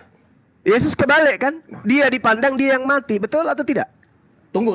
Bukan seperti Apanya yang mau seperti ditunggu? ini. Apanya Apanya yang analoginya mau seperti ditunggu? ini. Dengar. Bung, jangan beranalogi dulu. di sini. Jangan beranalogi. Dengar dulu. Apakah Musa mati setelah melihat cahaya penujulan Tuhan? Dia tidak penampakan Tuhan mati. pada saat- Dia tidak mati, mati kan? karena yang dilihat Tidak itu mati. bukan Tuhan. Itu Penampakan pernyataan. Tuhan. Oh tidak. Tuhan Iya, pernyataan Tuhan dan penampakan Tuhan. Nenekmu Iya kan? kiper mana ada Anda Tuhan setuju? bisa nampak? Nggak ada. Ya, itu berarti Anda berarti- membohongi. Coba Anda baca. ber- Anda baca berarti- Quran Anda. Berarti Anda data baca ini Quran bohong. Anda, surah Saya- 8. Surah yang mana lagi yang Anda ingin bawa? Silakan. Tadi sudah jelas ya, Nabi Musa sendiri sudah menerangkan.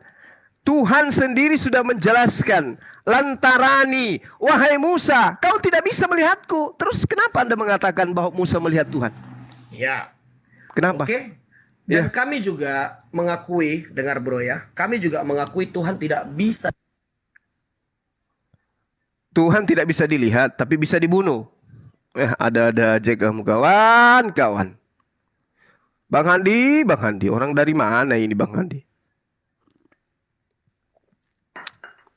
Keluaran 33 nomor 20. Keluaran 33 nomor 20. Engkau tidak tahan memandang wajahku sebab tidak ada orang yang memandang aku dapat hidup. Musa tetap hidup, berarti dia tidak memandang Tuhan. Ayo. Musa mati nggak pada saat dia ada suara dia dengarkan? Saat dia melihat ada api di semak duri. Mati enggak Musa? Tidak. Kenapa? Karena yang dia pandang itu bukan Tuhan. Itu pernyataan Tuhan yang mengatakan, "Weh Musa, saya ada loh." Sama seperti Anda mendengarkan suara saya di HP. "Hai teman, Suma itu ada loh. Hati-hati kalau dia ada." Itu pernyataan saya kepada saudara. Makanya Al-Quran sudah menggariskan, wa makana li basarin ayyukallimahullahu illa wahya au min warai hijab au yursila rasulan. Itu sudah jelas tuh. 3 poin ini cara Tuhan berkomunikasi kepada para nabi dan rasulnya. Termasuk kepada Musa, termasuk kepada Abraham. Begitu juga kepada Nabi Isa alaihissalam. Gitu Bang. Jangan kau katakan Tuhan yang datang. Anda tenang saja. Santai saja. Tenang aja saja, gue tanya lu tadi nggak bisa jawab. Yohanes 4 ayat 12. Yohanes 4 ayat 12 juga mengatakan bahwa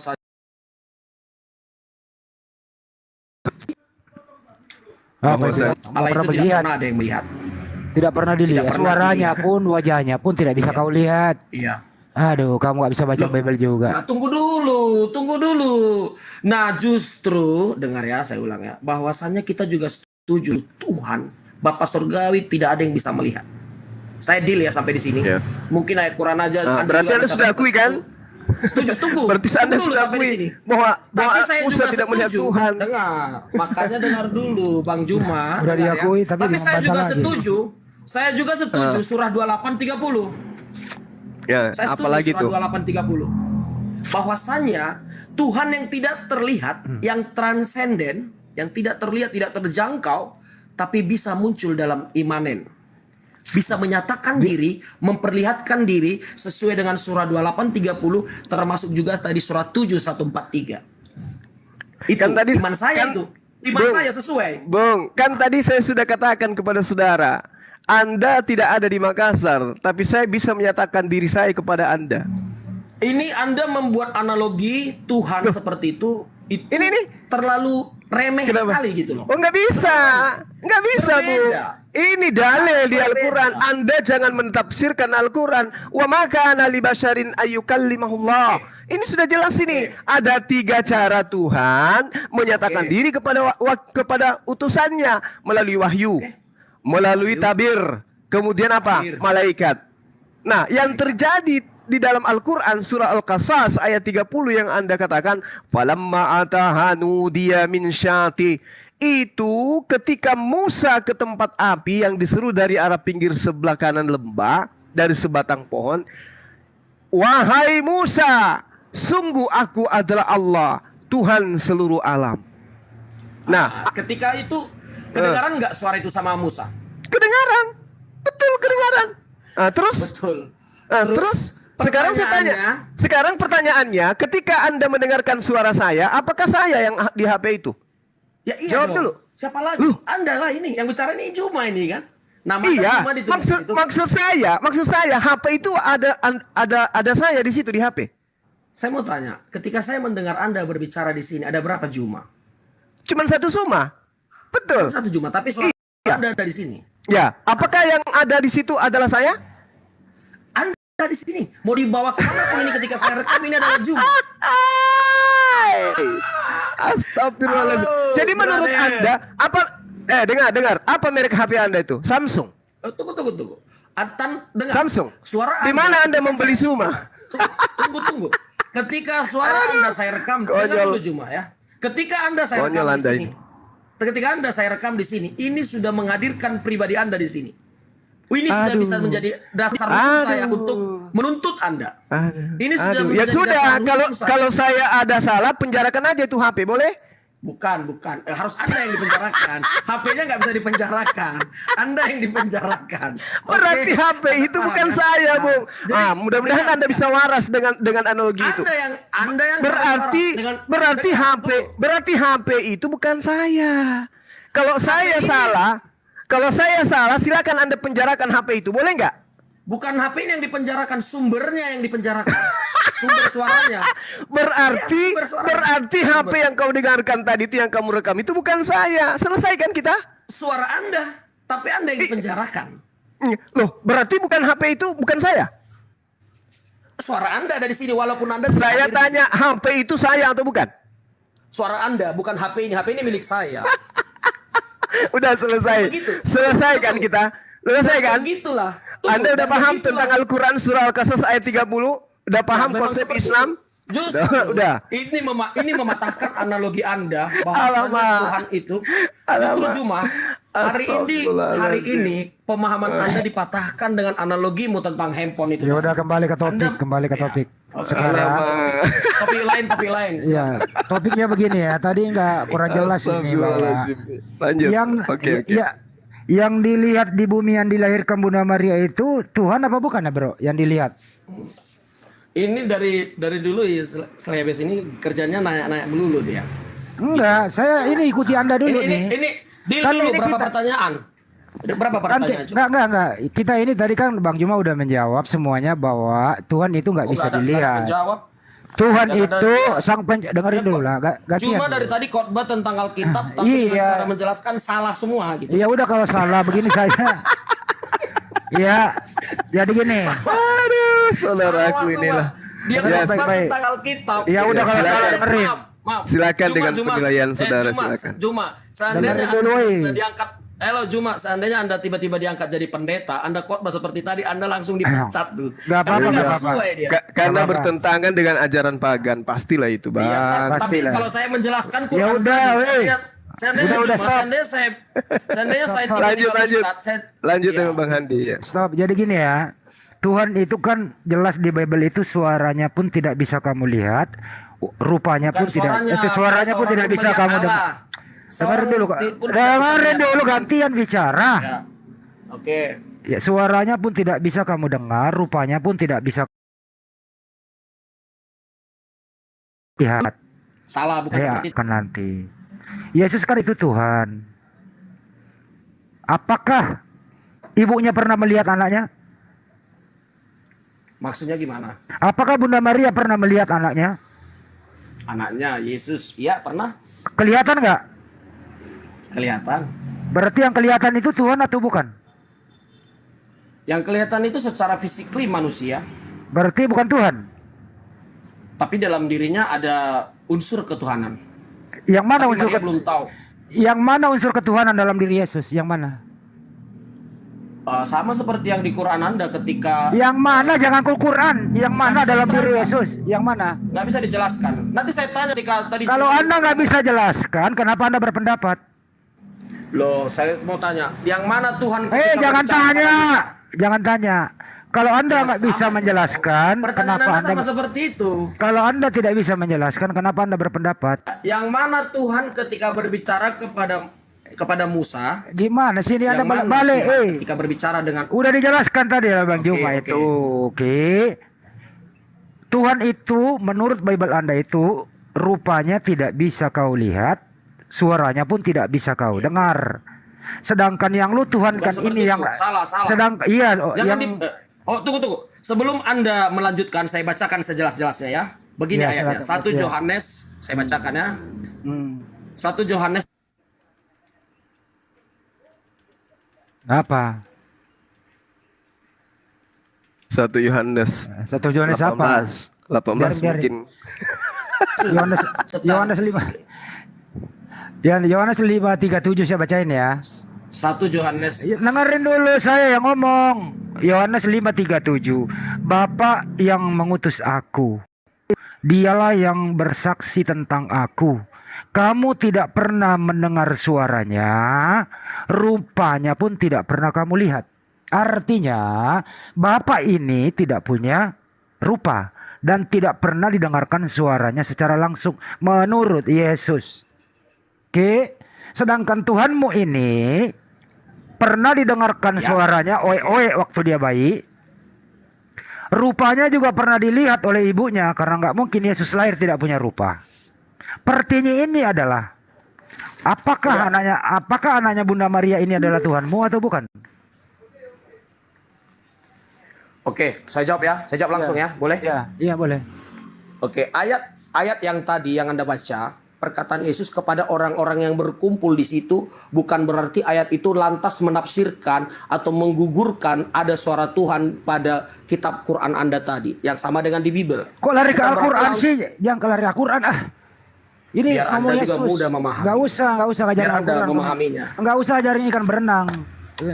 Pertanggungjawabkan saja.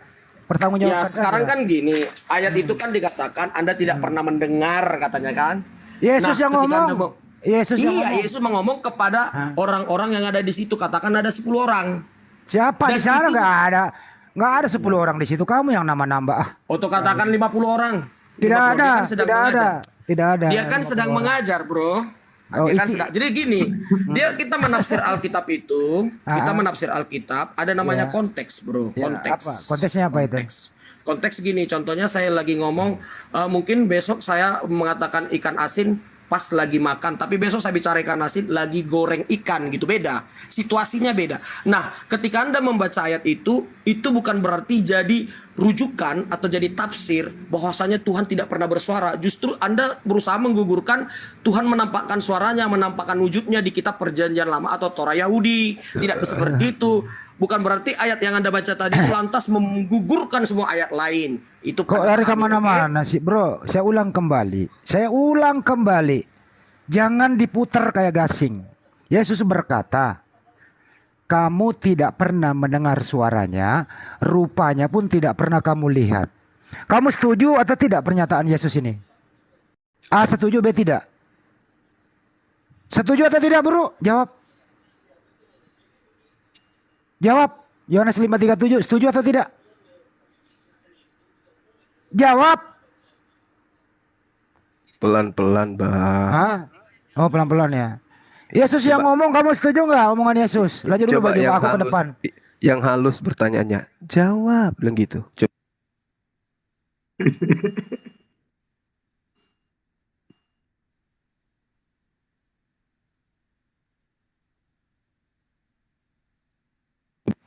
Bang Handi.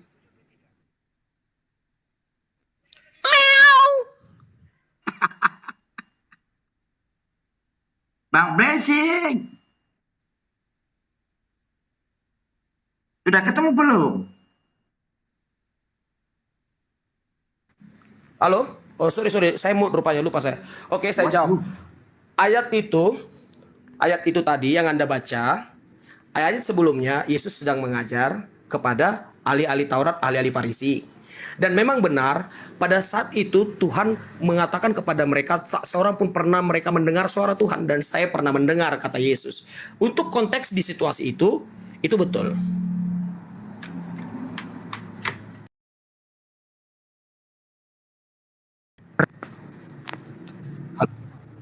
Oke, nah jadi di ayat yang lain dikatakan tidak ada seorang pun melihat Allah, itu baru masuk ke tafsir. Jadi gini, kita membaca Alkitab itu ada namanya rentetan konteks. Jadi kita harus baca satu frikop. Tidak bisa sepenggal-sepenggal seperti tadi. Kalau kita sepenggal-sepenggal seperti itu gitu bisa salah tafsir. Soalnya ayat menjawab ayat itu ada rentetannya di atas sebelumnya gitu. Beda dengan Quran Anda kan? Beda, sangat beda sekali.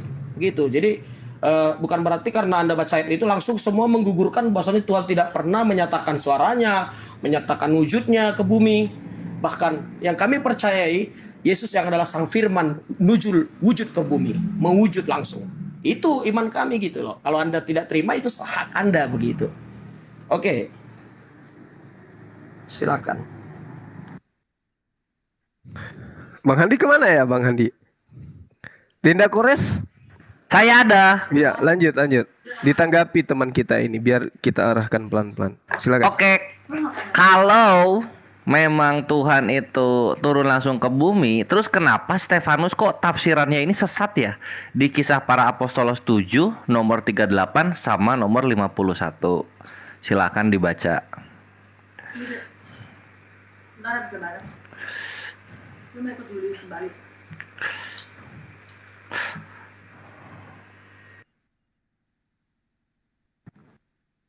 Maunya yang memberikan pertanyaan dong yang mau bacanya. Kisah Para Rasul berapa tadi? 7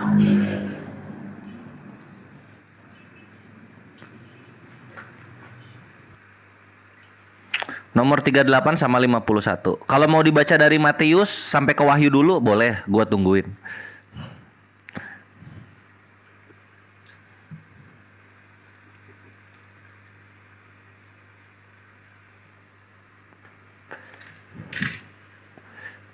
Keberatan Anda yang mana coba? Yang mana ayat itu tuh cukup panjang itu. Coba. Iya. Yang mana keberatannya? Iya, itu yang Kisah Para Rasul 7:38 sama 51 itu dibaca. Iya, itu Stefanus. Stefanus ketika mati, mau mati dihukum gitulah. Terus Heeh. masalahnya di mana? Masalahnya ini kan Musa nih harusnya ngobrolnya sama Tuhan langsung. Kok di sini ngobrolnya sama malaikat di sini? Oh, bukan begitu mungkin pertanyaannya. Mungkin Coba pertanyaannya dibaca. di sini. Hehehehe. Hehehehe. Hehehe.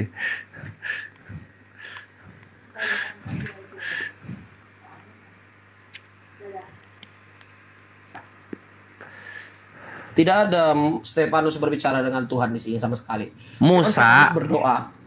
Stefanus Musa berdoa. inilah yang menjadi Musa. pengantara dalam sidang jemaah di padang gurun di antara malaikat yang berfirman kepadanya di gunung Sinai. Lo. Kisah Para Rasul berapa itu? Tunggu. Kisah Para Rasul tadi. Lo. Coba di detail ayatnya. Coba detail ayatnya. Coba. Kisah Para Apostolos 7 nomor 38 7:38. Oke, entar. dan 51. Katanya Tuhan turun langsung, nuzul langsung. Ini kok malaikat di sini? Sesat ini Stefanus ini.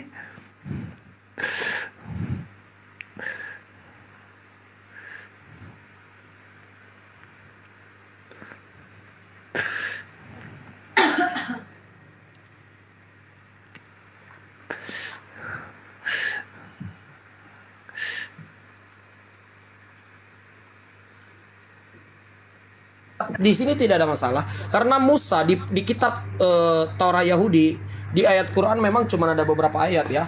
Quran surat 28 sama surat 7 tadi ya. Tapi kalau di Alkitab ada banyak memang. Tunggu. Bagus. Iya, kalau di Al-Quran jelas Musa itu tunggu. Allah itu Di berfirman Alkitab. langsung kepada Musa. Tapi kalau dalam perjanjian baru Musa ini kok yang berfirmannya malaikat bukan Tuhan. Itu yang saya Malaikat. bingung. Jadi gini, dengar. Coba Musa gimana? itu bukan hanya dengan Tuhan berfirman langsung, dengan malaikat juga pernah. Itu penafsirannya. Paham?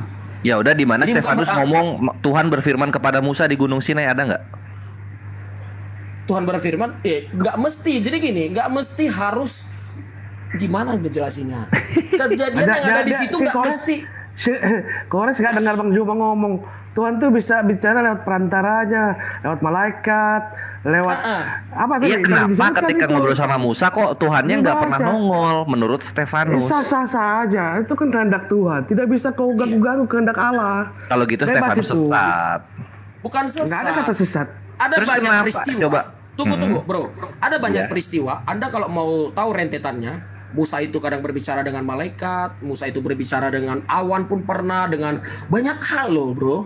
Bukan Tapi hanya dengan kenapa Tuhan. Stefanus di sini ngomongnya malaikat yang berfirman Dan memang di Gunung itu Sinai? benar.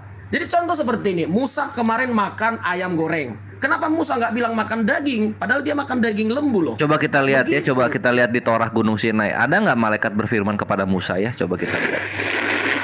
Sinai. Coba kita lihat. Hari ini teman-teman Muslim akan menyadari bahwasanya Allah pernah menuju. Di sini nggak ada nih malaikat berfirman nih di Torah nih. Gimana? Kenapa tidak ada, bro? Sedangkan ada nih. Musa aja sedangkan Musa aja Iya. waktu menghadapi Firaun beberapa kali berjumpa malaikat loh. Ah, beberapa kali berjumpa dengan Firaun itu di Malaikat. Gunung Sinai enggak? Nggak mesti di Gunung Sinai, aduh. Oh. Nah, sekarang ini Stefanus yang ngomongnya disampaikan di Gunung dengar, Sinai yang berfirman Dengar, bro. kepada Musa itu malaikat. Padahal di Dengar. dalam Keluaran, habis satu kitab itu nggak pernah tuh di Gunung Sinai malaikat yang berfirman. Gimana ini? Dengar, ada banyak Ya udah, aku prosesnya. dengerin. Perjalanan Musa itu sepanjang dari Mesir sampai kepada Yerusalem yang sekarang, itu semua wilayah Timur Gunung Sinai. Tengah sepanjang perjalanan. Iya, di Gunung Sinai itu 40 Oh, berarti tahun mereka gunung. lo memutar. Jadi Mesir itu satu gunung ya. Memutar-mutar. Isinya Iya, Gunung mereka Sinai memutar-mutar. semua. Bayangin ya bro ya. Perjalanan dari Mesir itu waktu Yusuf ketika Yusuf Ya coba menjadi raja. kalau kita lihat Stefanus ini persaksiannya di Gunung Sinai bukan di Mesir. Nah, sekarang di Torah itu di mana di mana malaikat berfirman di Gunung Sinai, ada nggak? Kalau nggak ada, maka ketika Bukan- malaikat yang bahkan berfirman sering, kepada Musa, bukan sekali dua kali Tuhan Musa berfirman sering menggunakan berjumpa dengan prasarana Tuhan. malaikat. Oke, Gitu sekarang jadinya. saya cari ayatnya untuk Anda ya, bahwa di mana Tuhan di mana Musa pernah berjumpa dengan malaikat. Oke? Ya udah coba di Silakan Gunung yang lain Sinai dulu, ya, silakan harus yang di lain Gunung dulu, Sinai silakan ya, yang karena lain. di sini di Kisah Para Apostolos 7:38 Musa inilah yang menjadi pengantara dalam sidang jemaah di padang gurun di antara malaikat yang berfirman kepadanya di Gunung Sinai. Di Jelaskan. padang gurun. Anda tahu padang gurun? Enggak, ini di Gunung Sinai. Dan di Gunung Sinai, padang gurun dan di Iya, Gunung malaikatnya berfirmannya di Gunung Sinai. Kalau yang di padang gurun itu sidang jemaah. Sinai. Oke, saya terima sanggahan Anda. Silakan saya cari ya. Ya siap. Nah, aku kasih 3 tahun. Biar selamat datang di kebenaran, perantaraan malaikat. Kalau nyampaikan firman, kalau malaikat menjadi kurir firman-firman Tuhan yang Aku didatangkan. bilang belum pantas bahas Anda Al-Quran. baca, Bible coba aja belum. Anda baca Keluaran 20 ayat 20. Oke, Keluaran Keluaran 20 ayat 20. 20. Keluaran 20 ayat 20 coba dibaca. Sip. Iya, silakan. Baca Keluaran yang jelas, yang tegas. Ya. 20. Keluaran 20. Keluaran 20 ya. Tetapi Musa berkata kepada bangsa, "Janganlah takut, sebab Allah telah datang dengan maksud untuk mencoba kamu dan dengan maksud supaya takut akan Dia ada padamu agar kamu jangan berbuat dosa." Apa ini hubungannya sama pertanyaan gua, mana Tuhan itu mana malaikat berfirman kepada Musa di Gunung Sinai?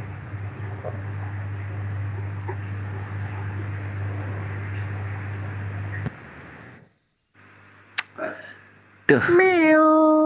Kalian bingung, Nabi Muhammad, Jibril selalu mendatangkan firman dari Allah. Oke. Sekarang ini Stefanus mengimani apa yang sama dengan Islam, kalian ketar-ketir kan jadinya kan?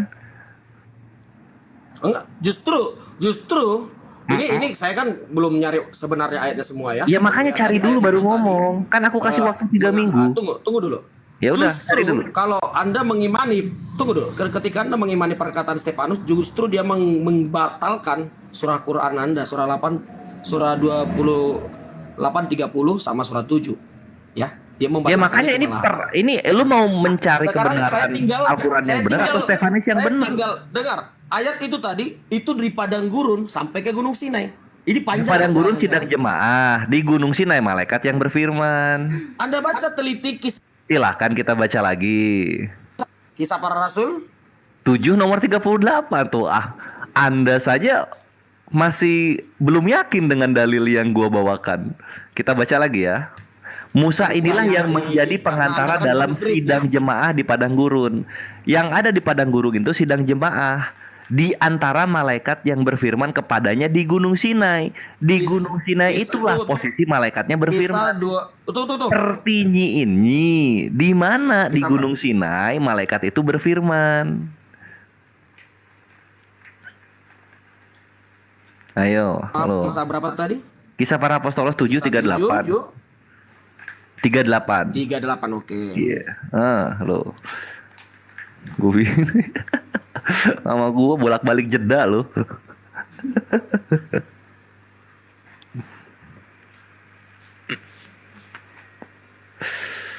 Apa?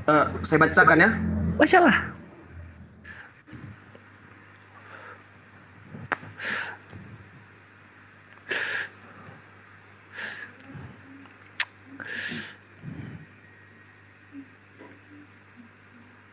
Sudah ku bilang Al-Quran itu Turun tidak di akan antara pernah malaikat. salah. Tunggu dulu. Iya. Di padang gurun di antara malaikat. Deal ya. Di padang gurun di antara malaikat. Ada padang gurun. Yang Ada padang gurun kan? Pokoknya pertama dulu satu-satu. Dan ya. Di padang gurun. mana bersama di situ? Tunggu. Kabur dia. Saya kalau kenapa saya baca Alkitab suara saya nggak kedengaran ya? Kenapa gitu? Gimana caranya? Ketika Ya, saya karena, pakai ya aplikasi makanya Alkitab. biblosnya yang biblos cetak, jangan baca dari aplikasi. Karena kalau lu keluar dari baca aplikasi, keluar dari TikTok sementara, itu suara lu kejeda jadinya. Iya ya, gimana caranya itu? Kok bisa? Saya Biblos baca- cetak lu yang lu baca, jangan dari aplikasi.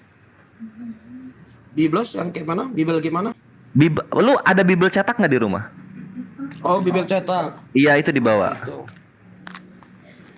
Oke. Oh gitu ya. Oke, gini aja. Saya hafal aja. Enggak, ambil dulu aja sebentar. Kenapa sih?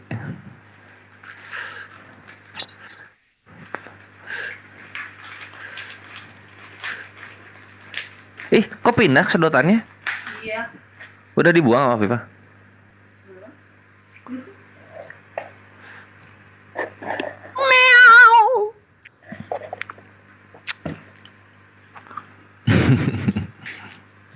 Stefanus aja mengimani gitu. Ketika Tuhan berfirman, maka malaikat itu pembawa pesannya, tapi malaikatnya nggak dianggap. Begitu juga dengan Al-Quran. Ketika Allah berfirman, sistemnya memang menggunakan malaikat, cuma ya tetap hitungannya Allah yang berfirman langsung kepada Nabi itu.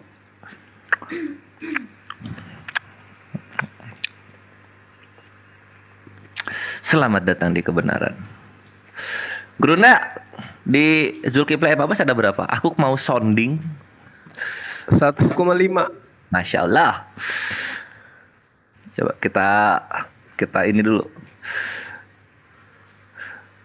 Kita gantungkan dulu dia di kayu-kayu palang ini si Blessing Official ini. Ya sebenarnya sih yang tadi itu sudah terjawab juga di Yohanes 10 nomor 34, 35, 36. Siapapun yang datang menyampaikan firman maka dia disebut Allah kan gitu. Tapi dia nggak paham, susah. Dia menolak dia, nggak terima dia kalau manusia juga disebut Allah dalam biblosnya.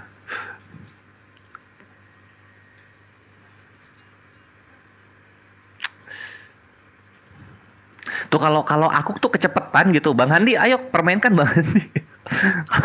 Tadi yang mau disonding tadi apa itu, Dek? Oh ya udah, ini dong seperti yang Gurunda janjikan bahwa akan ada halal bihalal agung ikhwani fisabilillah. Oh iya. Nah, Itu di itu. bulan Juni. Silakan. Oke ya, oke sip. Ahem. Ya, semua yang live di YouTube dan berafiliasi dengan live kita di TikTok, Pak Abdul Amirli yang menyaksikan di sini semua, telah terbit tanggalnya ikhwani fisabilillah yang kita gaungkan dan kita mimpikan dan kita rindukan, berkumpul bersama Panglima yang kita sayangi dan hormati, Gurunda Zuma, dan tanggalnya sudah terbit yaitu tanggal 29 Juni. Simpan baik tanggalnya karena itu akan diadakan di Makassar langsung ikhwani fisabilillah. Masya Allah. Jadi akan ada 3 acara besar di sana, 3 acara agung, Tablik Akbar Agung, Idul Adha Agung, dan juga peresmian Masjid Nur Maulida Agung. Masya Allah. Itu sekalian kurban di sana ikhwan ya.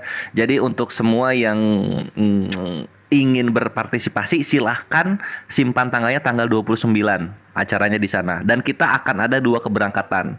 Yang mau naik pesawat masing-masing silahkan, tapi yang ingin menggunakan kapal supaya kita bersama-sama berjamaah mengarungi lautan dari Jawa ke Makassar, berkumpul di Surabaya tanggal 26 Juni kita berkumpul di sana. Itu ikhwan. Kita berangkat tanggal 26, jadi nyampe ke sana tanggal 28 insya Allah, sehingga kita ada istirahat 1 hari. Itu ikhwan, ini acara akbar, stay tune. Aku bilang juga akan ada masanya kita berkumpul bersama dengan Gurunda. Itu ya halal bihalal agung. Tafadhal Gurunda, jika ingin ditambahkan. Mumpung masih 3 minggu dia nyari-nyari data tuh. Iya, jadi kemarin 2 hari yang lalu juga saya sudah umumkan, Dek, terkait dengan wacana kita. Saya pingin netizen ini hadir, kita adakan pesantren alam kan gitu ya, semacam pesantren kilat. Tapi Oke. diperuntukkan Sekarang untuk orang dewasa gitu. halo. Halo, saya sudah hadir. Ya, oke. Nanti disambung lagi. Silakan. Siap, silakan Blessing. Keluaran 2323. Ada banyak kayaknya, ada banyak. Keluaran 23. Ada banyak kayaknya. Keluaran 2323. Oke, kita 23 Ada banyak kayaknya. ya. 23. Tunggu. Nah ini, sebab malaikatku akan berjalan di depanmu dan membawa engkau kepada orang Amori, orang Het, orang Feris, orang Kanaan, orang Hewi, dan orang Yebus, dan aku akan melenyapkan mereka. Ini ya brutal juga ya. Ini maksudnya apa? Tunggu dulu. Sebelum dijelaskan, baca lagi Keluaran 32:24. Oke, Keluaran 32. Kita main loncat-loncat dulu ya. 32:30. Saya tunjukin dulu ayatnya. Banyak 32, sekali. 30. Keluaran 32:34. 32:34 itu, tetapi pergilah, tuntunlah bangsa itu, akan berjalan malaikatku di depanmu. Tetapi pada hari pembalasanku itu aku akan membalaskan dosa mereka kepada mereka. Nah, terus silahkan. Keluaran 32 ayat 2. Ada banyak lagi nih. Keluaran 32 ayat 2 juga ada. 2 ayat 16 juga. Oke, Blessing. Gini loh, Yang Blessing. diminta itu yang memberikan wahyu, Jangan Bu. 20:16. Banyak. Ya gini Blessing gini. Kita yang dua dulu aja. Di situ ada malaikat nggak di situ? Tunggu, Ada nggak, malaikatnya berfirman nggak di situ? mesti gini. Dijawab dulu. Di situ ada Sekarang malaikat ayat berfirman. itu kalau Anda satu perikop baca penuh, sekarang Anda kan mau memaksakan sesuatu di situ ayat Tuhan atau dengan malaikat selera yang Anda. berfirman. Bukan selera Stefanus. Kalau bukan seperti gua. itu gini. Gimana? Tunggu, kita baca itu nanti. Sepanjang perjalanan mereka memang ada malaikat yang menuntun mereka. Ya menuntun Ada, atau berfirman ada yang kita bahas ini. Termasuk berfirman dong. Ya wajib udah, di mana berfirman. malaikatnya Karena- berfirman coba? Anda mau baca keseluruhan hari ini? Udah Silakan, habis, kita- udah habis gue baca, Bre. Oh, begitu ya. Gua ini kami di sini sudah tamat membaca dari Kejadian 1 sampai Wahyu 22 sudah tamat, dan kami paham semua isinya. Oh gitu. Makanya yang gua tanya, di mana malaikat berfirman di Gunung Sinai sebagaimana yang dikatakan Jadi Anda Stefanus. tidak pernah, bukan di Gunung Sinai, di padang gurun sampai kepada Gunung Sinai. Perjalanan mereka itu, bro. Jangan Anda menafsirkan ayat Alkitab itu. Gua nggak menafsirkan, gua 10% membacakan. Kita baca bareng-bareng ya. Iya. Dan memang, dengar dulu, tunggu, gak usah sebelum Anda baca. Dan memang Jangan. Stefanus mengatakan, Apa yang mau didengarkan kalau belum ada yang dibacakan? Kita bacakan dulu. Anda sudah baca tadi bahwasannya dia mengingat, tunggu ya. Takut sama yang Stefanus tertulis. ini- Blessing official Tunggu, takut sama yang tunggu. tertulis. Bukan. Dengar. Apa lagi yang mau Bahwasanya ditunggu? Apalagi yang mau ditunggu? Saya setiap ngomong dipotong. Makanya kita baca dulu, baru nanti ngomong ya. Kita baca dulu. Silakan. Musa inilah yang menjadi pengantara dalam sidang jemaah di padang gurun. Sidang jemaahnya di mana? Di padang gurun. Oke, di antara malaikat yang berfirman kepadanya di Gunung Sinai. Malaikat yang berfirman kepadanya di mana? Ya di Gunung Sinai, malaikat. Jar, Oke, selamat betul. datang di kebenaran. Pertanyaan Oke, ya. ini di mana dalam Torah malaikat berfirman di Gunung Sinai? Sekarang gini, sepertinya Anda harus, mungkin kita harus ke bahasa asli. Kemungkinan Boleh, malam ini boleh. Oke. Silakan. Malak Elohim. Tunggu ya. Malak Elohim. Sebentar. Ini malak kenapa jadi ke Ibrani? Perjanjian baru Yunani. Perjanjian baru yang menceritakan adalah orang Yahudi. Iya, nggak apa-apa, Dia tapi kan original teksnya Yunani.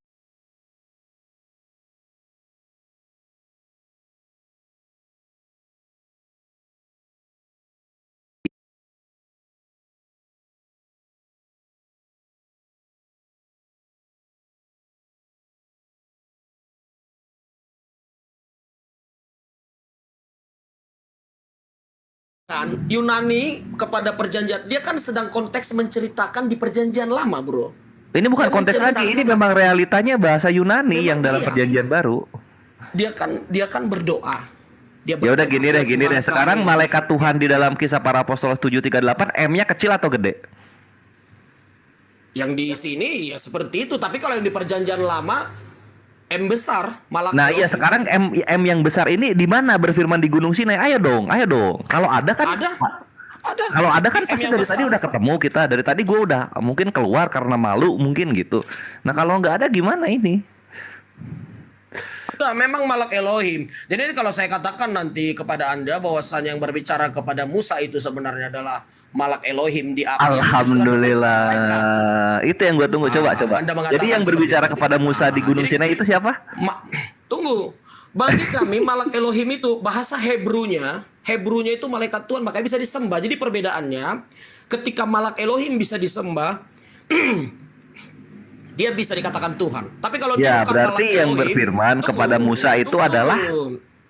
Tunggu dulu. Gue nggak usah ditunggu. Ada kan- Gue udah mandi, udah packing, gue siap berangkat. Gak ada lagi yang perlu gue tunggu. Malak Elohim, dengar ya, malak Elohim yang dalam kitab Hebrew perjanjian lama itu adalah pribadi Elohim ketika dia disembah dan mengaku aku adalah Tuhan seperti di Quran tadi, itu bukan malaikat utusan seperti Jibril. Oke, berarti ada Sampai 4 di- ya. Berarti ini caturnitas. Elohim, Dafar Elohim, Ruah Elohim, Malak Elohim. Iya, ada mengerti. Empat pribadi dalam satu hakikat. Bukan salah, jangan Loh, mendapat. tadi diain.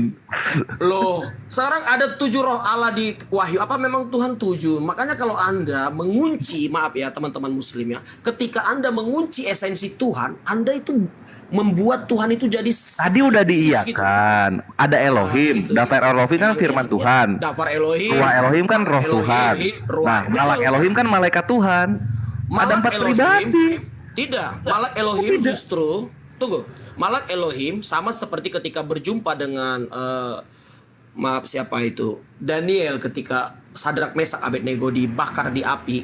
Itu juga Malak Elohim. Nah, itu Malak Elohim ya, Malak bukan Ruah Elohim, iya. bukan Dafar Elohim ya. Beda ya. Nah, jadi Malak Ya Elohim udah pribadi enggak, keempat kalau gitu. enggak, dia tetap Dafar Elohim. Jadi Sama tunggu dulu. Dafar, Malak mau yang mana ini? Tunggu, ketika disingkapkannya kata ketika Yohanes 1 ayat 1 sampai 3 itu kan untuk diterangkan tentang Dafar Elohim. Di sana baru penyingkapan itu terjadi lewat teologianya Yohanes. Ketika Kenapa dia kan bukan dekat di sana kok Dafar? Kenapa bukan Malak di sana? Ya karena memang ketika Yohanes tunggu, Yohanes kan dekat dengan Yesus. Ketika kedekatan mereka, kedekatan Yohanes dengan Yesus membuktikan ternyata Yesus yang adalah Malak Elohim, dia juga Dafar Elohim. Oh, Yesus itu malaikat Tuhan juga ya? Oke, siap. Iya, Nggak apa-apa. Malak Elohim juga. Oh, Yesus malaikat Tuhan. Saksi Yehova juga ternyata Blessing Official. Bukan, salah. Ada siapa Malak Elohim. Malak Elohim itu ya Tuhan. Malak Elohim itu Tuhan, bro. Anda lihat di kitab Wahyu, ketika Malak Elohim bisa disembah. Itu, Malak Elohim bisa disembah, bro. Dan Wah, itu iya juga nggak Dafar apa-apa, mau Elohim. disembah Jadi, silakan. itu. Pokoknya yang ada Malak Elohimnya bisa Elohim. disembah lah intinya kan gitu ya. Dengar, Malak Elohim dengan Dafar Elohim keduanya itu satu, sama. Iya sama Malak Elohim, Dafar Elohim, Ruah juga kan ya? Ruah juga kan ya? Ruah beda, Ruah kan tidak ada wujud. Ruah beda. Lo Malak Elohim wujudnya apa Malak? Ada malaikat. Iya malaikat itu kan bahasa terjemahannya. Yang gua tanya wujudnya apa? Wujudnya kayak manusia, ketika jumpa Abraham Malak Elohim juga. Ya kalau gitu ngapain diciptain lagi kalau misalnya wujudnya sama-sama aja kan? Beda kan, bukan inkarnasi. Ya udah kalau gitu kita kembali lagi, Di mana Malak Elohim berfirman di Gunung Sinai?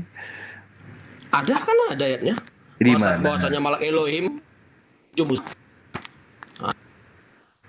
Saya agak hilang ya. Oke, sebentar ya. Iya, boleh. Ya, kita saksikan pariwara yang berikut dulu ya, Ikhwan ya.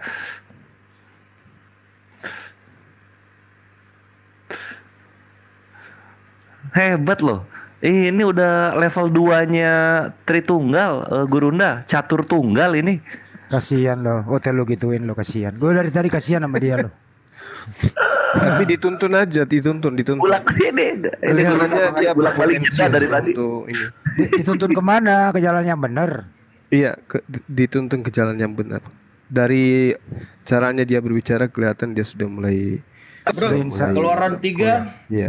Keluaran 3 ayat 2. Keluaran 3:2 sekarang. Oke, sip.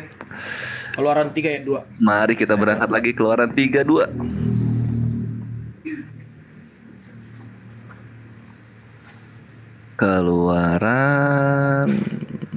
Keluaran 3 nomor 2. Lalu malaikat Tuhan menampakkan diri kepadanya di dalam nyala api yang keluar dari semak Itu malah duri. Lalu ia melihat dan tampaklah semak duri itu menyala tetapi tidak dimakan api. Loh, iya bener loh. Ada malaikat Tuhan di situ loh, menampakkan diri loh. benar. Tapi Keluaran 3 nomor 1-nya dibaca dulu. Oke, Keluaran 3 ayat 1 silakan. Nah, coba dibaca.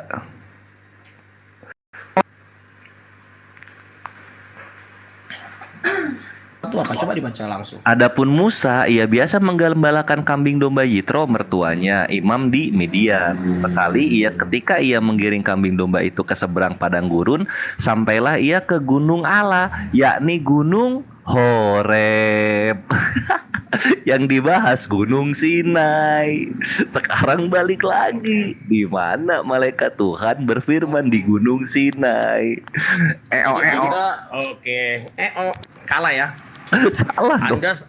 Anda justru sedetail itu mengorek-ngorek kesilapan menurut Anda. Itu menurut Anda ya. Karena ketika Stefanus berseru itu tidak sedang mengajar, bro. Tidak sedang membuat buku, bro. Sedang berteriak dan berdoa. Jadi dengar, bro. 10 perintah Tuhan di sana. 2 loh batu juga turun di sana. Misfot juga turun di sana. Iya, itu malak Elohim. Anda tidak terima Nah, malak di mana Elohim. malak Elohim itu berfirman menurunkan 2 loh batu, 10 perintah Tuhan dan juga Tidak misfot mesti dengar dulu, di bro. Gunung Tidak Sinai. mesti. Di mana Dengar. tertulisnya? Itu Yang ditanya Gunung makanya Sinai, yang dikasih Gunung Horeb. Beda ketika dong. Anda itu kan padang gurun itu panjang itu, bro. Sejak perjalanan Musa itu panjang. Jadi dia bukan sedang mengajar, dia spontanitas sama seperti astagfirullahaladzim gitu, contohnya seperti teman Berarti Muslim. maksudnya Stefanus itu kepleset ngomong ya. Harusnya Gunung Horeb ya, bukan Gunung Sinai gitu maksudnya. Bukan semua, sepanjang pada perjalanan Musa, bro. Sepanjang perjalanan Musa dari Mesir, mau Gunung Horeb, mau Gunung Sinai, mau padang gurun, dia sering dijumpai malaikat. Itu prinsipnya, itu intinya. Jadi tidak perlu harus sepertinya Anda sedang dia melakukan perkuliahan atau seperti Yesus sedang mengajar. Jangan Anda konteksnya seperti itu. Dia itu sedang memati. Gini loh, Dia sedang memati. tahu nggak sih perikop Kisah Para Apostolos 7 ini tentang apa, tahu nggak sih? Ngerti nggak sih? Stefanus mau mati. Pinter. Stefanus mau mati sehingga dia kan mengutarakan apa yang dia imani kan. Iya, spontan, dia tidak bisa mendetailkan. Ya masa detik-detik terakhir mengutarakan apa yang dia imani salah ngomong. Bukan salah ngomong dan memang pinter. benar yang dia katakan. Yang benar dia katakan, cuman Anda yang terlalu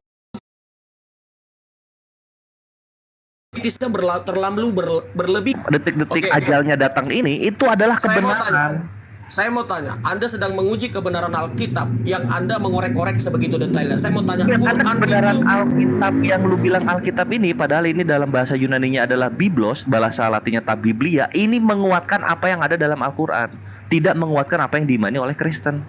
Kenapa menguatkan? Memang sepanjang perjalanan Musa dari padang gurun ke Gunung Sinai sampai ke tanah perjanjian, ke tanah Kanan memang sering berjumpa malaikat. Ya udah kalau gitu di mana malaikat Tuhan berfirman di Gunung Sinai? Anda hanya memaksakan. Tadi ditanya loh.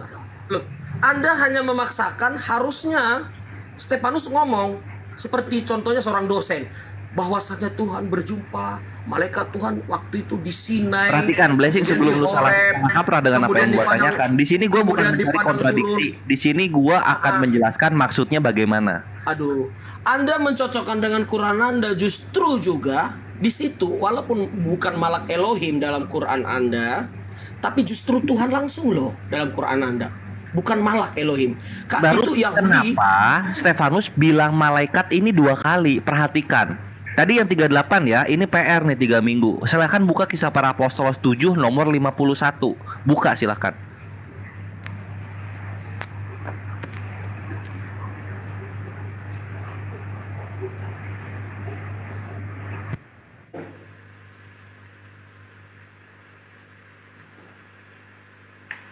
...53 maksud gua, 53.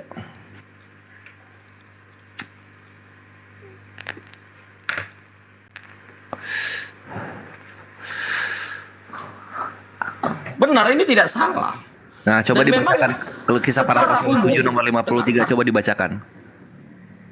Silahkan, saya kebetulan kalau baca nggak bisa. Oke, Karena gue saya bacakan pakai ya. aplikasi. Coba dibaca Kamu aja. telah menerima nomos ini nomos ini Taurat, artinya kamu telah menerima Taurat yang disampaikan oleh, ironisnya disampaikan oleh malaikat-malaikat. Akan tetapi kamu tidak menurutinya. Iya benar. Jadi gini, dengar ya. Ketika makanya kami menafsir Alkitab itu bukan hurufiah saja. Kadang ada namanya konteks. Jadi ketika dia menyampaikan artinya, dengar. Ketika Musa berbicara dengan Tuhan, itu ada malaikat yang menyampaikan pesan bolak-balik. Itu yang dimengerti oleh Stefanus. Itu kan menurut Anda. Jadi izinkan saya Terus menjelaskan. menurut lu gimana? Menurut saya ya, menurut saya tunggu sebentar ya. Boleh. Secara umum kalau orang Yahudi sampai sekarang kalau ditanya, Malak Elohim itu malaikat biasa loh. Anda paham itu? Stefanus orang Yahudi. Jadi di kepala dia, Di mana malaikat orang itu Yahudi malaikat. nama Stefanus, Bre? Loh kok di mana orang Yahudi Stefanus? Mana ada orang Yahudi nama Yesus Stefanus? orang-orang Yahudi. Orang Yahudi namanya Yaakov, Aharon, nama Ismail. Nah, itu orang-orang Yahudi. Nggak ada orang Yahudi nama Stefanus. Murid-murid Yesus itu orang-orang Kristen Nasrani, orang pertama dipanggil Nasrani di Nazaret itu orang Yahudi semua, bro. Murid Yesus itu Ya udah, kebanyakan murid orang Yesus Yahudi. Mana yang menurut lu orang Yahudi? Murid Yesus yang mana? Semua hampir banyak murid Yahudi. Ada memang orang Yunani itu setelah ketika di Kisah Para Rasul ada Paulus memberikan penginjilan kepada bangsa lain baru masuk Yunani. Kalau aslinya orang Nazaret Kristen pertama itu orang Yahudi semua, bro. Nah iya kalau orang Yahudi, yang Yahudi aja yang dibahas. Tapi kan kita nggak ke sana. Kita yang bahas ini Stefanus. Maksud saya, kita memahami Alkitab itu dengan konteks loh, situasi yang berbicara ini. Iya kita kan konteksnya ini kan berarti konteks kultural kan. Ketika kita membahas ini Stefanus orang mana? Iya, Stefanus itu bukan orang Yahudi. Karena tidak pernah ditemukan dalam sejarah orang Yahudi punya nama Yunani. Nggak pernah, Bre. Anda kok bisa mengatakan Stefanus itu Yunani? Orang Yahudi nggak ada namanya Stefanus. Dunia mana? Lu beda dimensi kali. Oke. Jadi gini. Itu mesti kita ini kan apa namanya dialog TikTok ya. Data kita kurang, kemungkinan kita harus cari Google ya. Tapi yang jelasnya Ya secara udah umum untuk orang Yahudi namanya Stefanus gue kasih waktu lu 2 bulan sampai Juni. Nggak usah berbicara mau Yahudi atau Yunani, tapi yang jelasnya kata malaikat memang di perjanjian lama secara umum semua itu yang berbicara malaikat. Makanya Nah ini sampai perjanjian sekarang lama. Oh alhamdulillah, udah diakui ya kawan-kawan Kristen, dengarkan. Perjanjian lama secara umum semua yang berbicara di sana malaikat. Iya, Thank you betul. Blessing Official. Udah tutup kasus kita sekarang. Alhamdulillah. memang iya. Dan memang konsep Yahudi sampai sekarang setiap yang berbicara itu malaikat. Konsep Alhamdulillah. mereka sampai sekarang seperti itu. Nah, ya udah kelar berarti diskusi kita udah sepakat kalau begitu. Thank you Allah. Tapi Alhamdulillah. di zaman Yesus Kristus baru itu terbuka bahwasannya Malak Elohim itu adalah Tuhan itu sendiri. Dan itu sampai sekarang ditolak Yahudi. Sampai sekarang. Iya, karena yang nggak ada justru juga dulu. nama orang Yahudi Yesus nggak ada juga. Bro. Justru surah Quran Anda itu Tapi sudah nggak apa-apa, kita udah sepakat di sini ya. Baru kita boleh ganti topik sekarang. Enggak. Kita udah sepakat Surah untuk 28. kawan-kawan Kristen yang menyaksikan.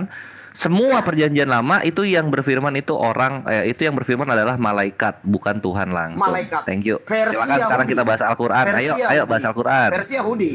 Versi Yahudi seperti itu ya, bukan versi Kristen ya. Versi Yahudi. Namun itu versi Yahudi yang masih mengikuti agama. Udah, nggak usah. Tanpa Anda sebutkan juga sampai sekarang Yahudi menolak bahwasannya Malak Yahudi bisa menjadi Tuhan. Tidak bisa mereka sampai sekarang. Iya nggak bisa. Jadi Padahal di Mazmur kalau 8 di justru- Mazmur 82 nomor 1 sampai 6 kan udah jelas ya. Itu Nah. malaikat-malaikat juga disebutnya Tuhan di sana kan ya. Sayang banget. kalau menurutmu Anda coba Anda saya tanya, surah 28 ayat 30 itu menurut Anda Malak Yahudi Malak Elohim atau apa? Surah 2 surah berapa? Surah 28:30, kenapa Musa Surah menyembah pada Al-Quran 28 Anda? Al-Qasas ya maksudnya ya? Iya, betul. Oh ya, kok di sini gue nyari. Tunggu. Iya. Itu malak Elohim atau malaikat Al-Qasas. atau gimana? Atau Allah itu sendiri? Tunggu. Itu malak Kenapa gue Elohim. searchingnya jadi pakai Google ya? Tunggu ya. Surah 28:30 aja gampang itu pakai Google. Enggak. Tunggu. Ini kenapa pakai Google gue searchingnya ya? Atau buka Quran Anda aja. Kok jadi enggak ini. Kok jadi Google aja? Oh, enggak apa-apa lah. Al-Qasas 30. Surah 28. 28:30.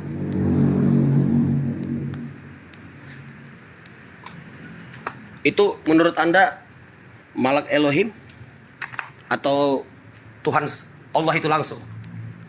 Sebagai Ya, Islam ini Anda kan harus kalau koreksi. dalam Al-Quran kita harus patok dulu gitu. Mau dialog apapun yang terjadi antara Allah Subhanahu Wa Taala dengan Musa itu kita lihat di Al-A'raf ayat 143. Di sana dikatakan bahwa Allah berfirman langsung. Kalamallahu.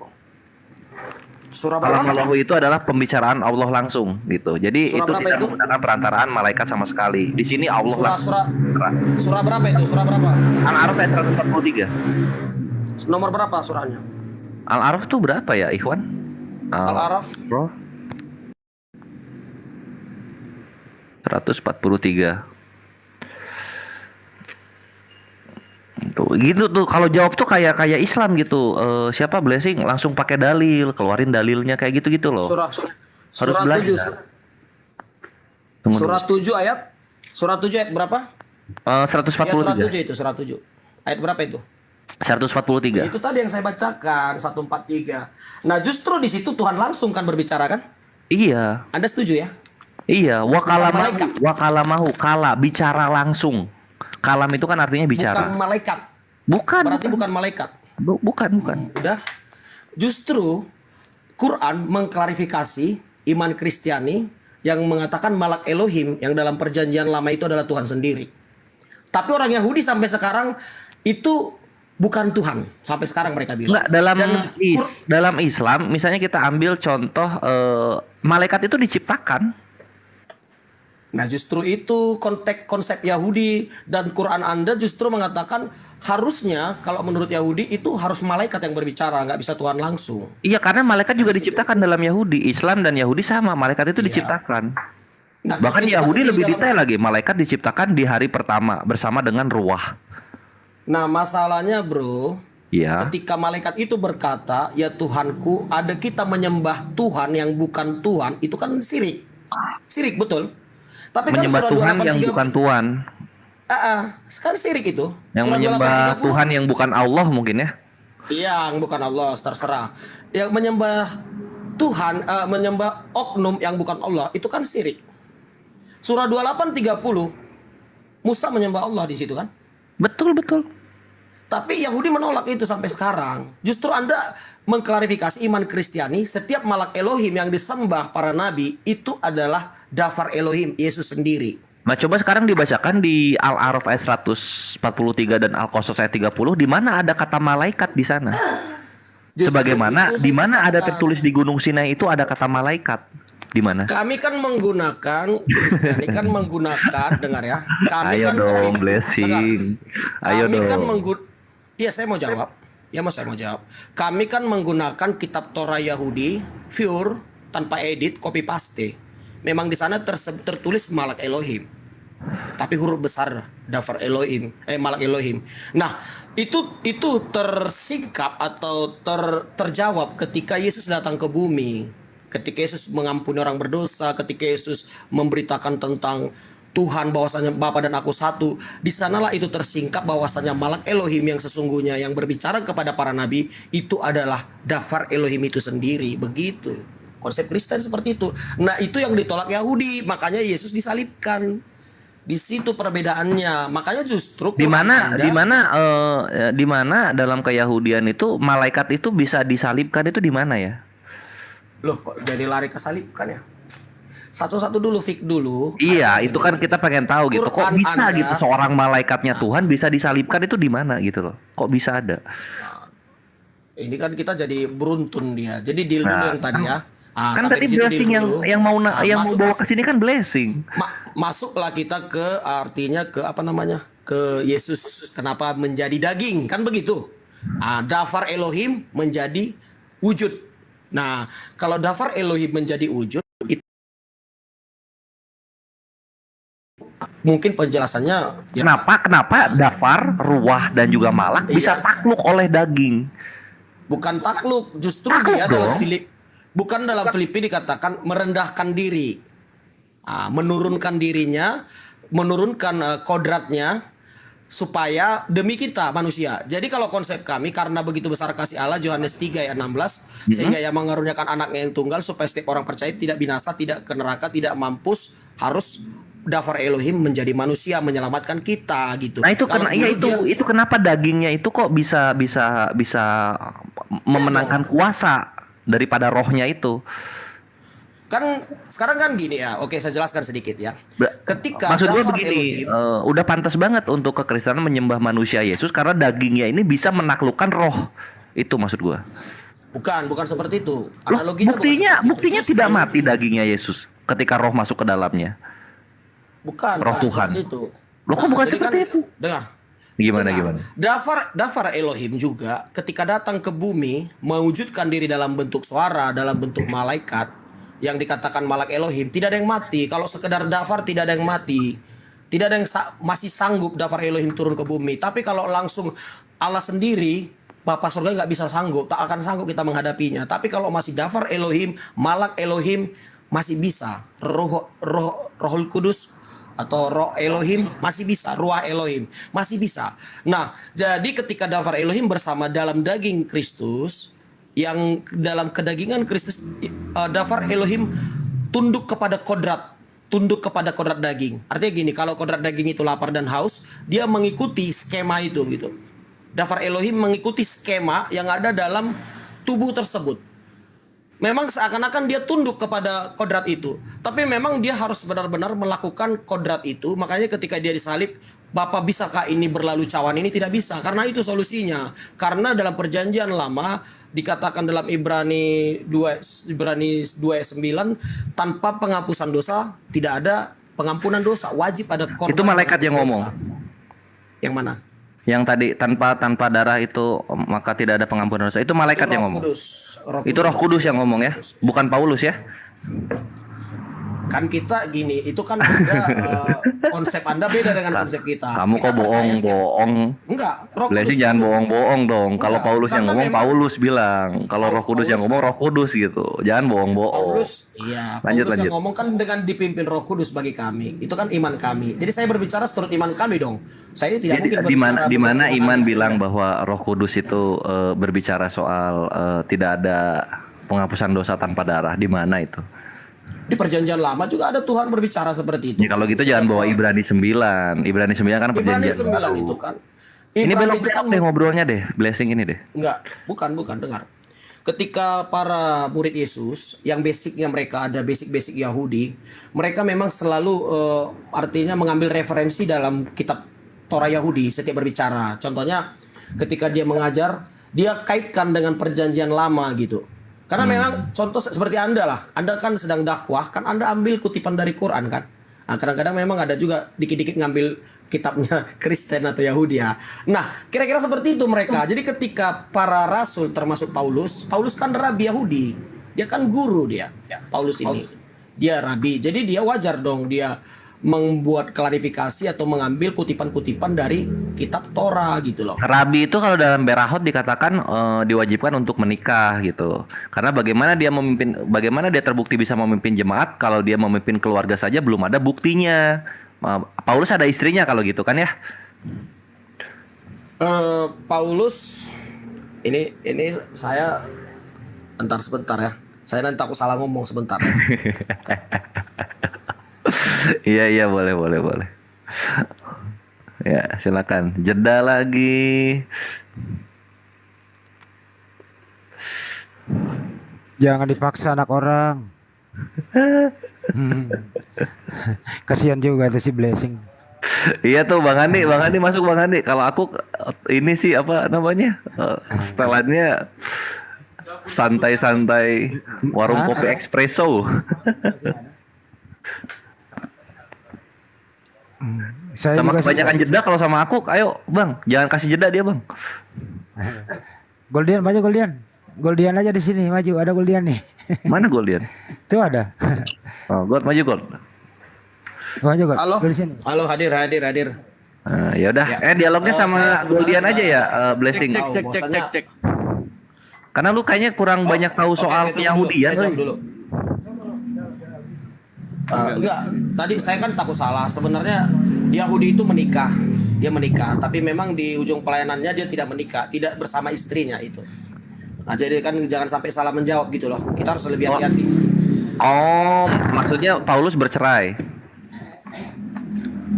Bukan bercerai, cuman kalau dikatakan bercerai bukan bercerai, tapi mungkin pisah gitu, pisah. Pisah. Paulus berpisah dengan istrinya ya. Masya Allah. Kawan-kawan Kristen, ini dari Blessing sendiri ya. Paulus berpisah dengan istrinya. Itu. Karena tidak Ya seiman. itu kan lain katanya cerai. Karena Dilanjut. Goldian. bukan, itu kan basicnya Yahudi. Basic Iya. dia kan Yahudi. Yahudi kan pada umumnya maaf cakap ya, Yahudi ini kan boleh juga poligami, bebas mereka kan. Dan cerai juga boleh zaman Yahudi. Jadi memang yang jelas semasa Yesus dia tidak ada ditemukan dia memiliki istri. Jadi kemungkinan di saat dia di Sanhedrin pun dia jadi rabi, dia sudah nggak ada istri gitu. Tapi kemungkinan pernah menikah. Pernah menikah ya. Ketika di Kristen udah Sejak- tidak menikah lagi. Sudah tidak menikah lagi. Begitu. Oh, jadi dalam Kristen kalau orang bercerai itu bisa didengarkan ya, boleh didengarkan. Loh, kan konteksnya Anda Islam contohnya masuk Kristen, Anda mau poligami istri 20 masuk Kristen, tetap Anda bisa jadi berdakwah di gereja kita asal Anda tobat. Oh gitu. Intinya pernah Itu kan ada. itu kan masalah Intinya lu pernah Anda. ada ini ya, ada background cerainya ya. Menarik. Background menarik. jadi background penjahat juga bisa diterima dalam Yesus, nggak masalah. Bagus. Tapi bagus juga ini ya. Kawan-kawan, Paulus itu pernah beristri dan sudah bercerai. Bukan, berpisah Bang, berpisah.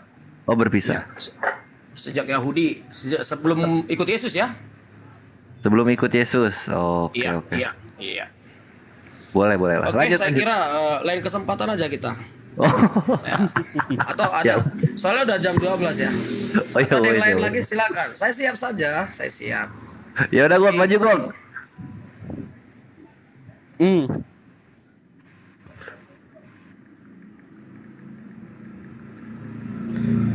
Ya itu menarik sih tentang kejahatan Paulus di masa lalu. Terus tiba-tiba datang mengaku dirinya, ngeklaim dirinya sebagai Rasul utusan Yesus. Nah itu sebenarnya juga perlu diverifikasi loh Bang Blessing. Kenapa diverifikasi maksudnya? Ya itu gimana bisa gitu? kejelasannya. Yang awalnya dia suka pukul-pukul murid-murid Yesus, suka gina Yesus, bahkan juga hampir nempeleng Yesus, tiba-tiba datang ngaku sebagai keturunan Benyamin, dan dia tiba-tiba jadi rasul aja yang diutus Kristus. Itu gimana itu ceritanya? Kok bisa? Sebenarnya kenapa nggak bisa ya? Ya Waloni aja yang ditolak gereja kan diterima jadi ustadz. Ya kalau di compare sama itu nggak apple to apple. Ya, ini kan masalah konsep aja. Anda berpikirnya seperti itu ya tinggal saya jawab gitu aja. Yahya Waloni yang ditolak gereja, yang apa juga Anda terima kan? Ya itu perlu dikoreksi, nggak bukan ditolak itu. Kan Dia begitu. yang menolak dirinya untuk gereja. Enggak, Beda dia ya, kan pertama- ditolak gereja dan dia yang menolak dirinya untuk gereja. Karena Enggak, dia ada- udah gunain akalnya gitu. Nah sedangkan Paulus tadi seperti yang dijelaskan oleh Gurunda Zuma, Bang Slayer, banyak problematika yang juga harus diverifikasi. Itu loh. Coba itu dipikirin sekali lagi deh.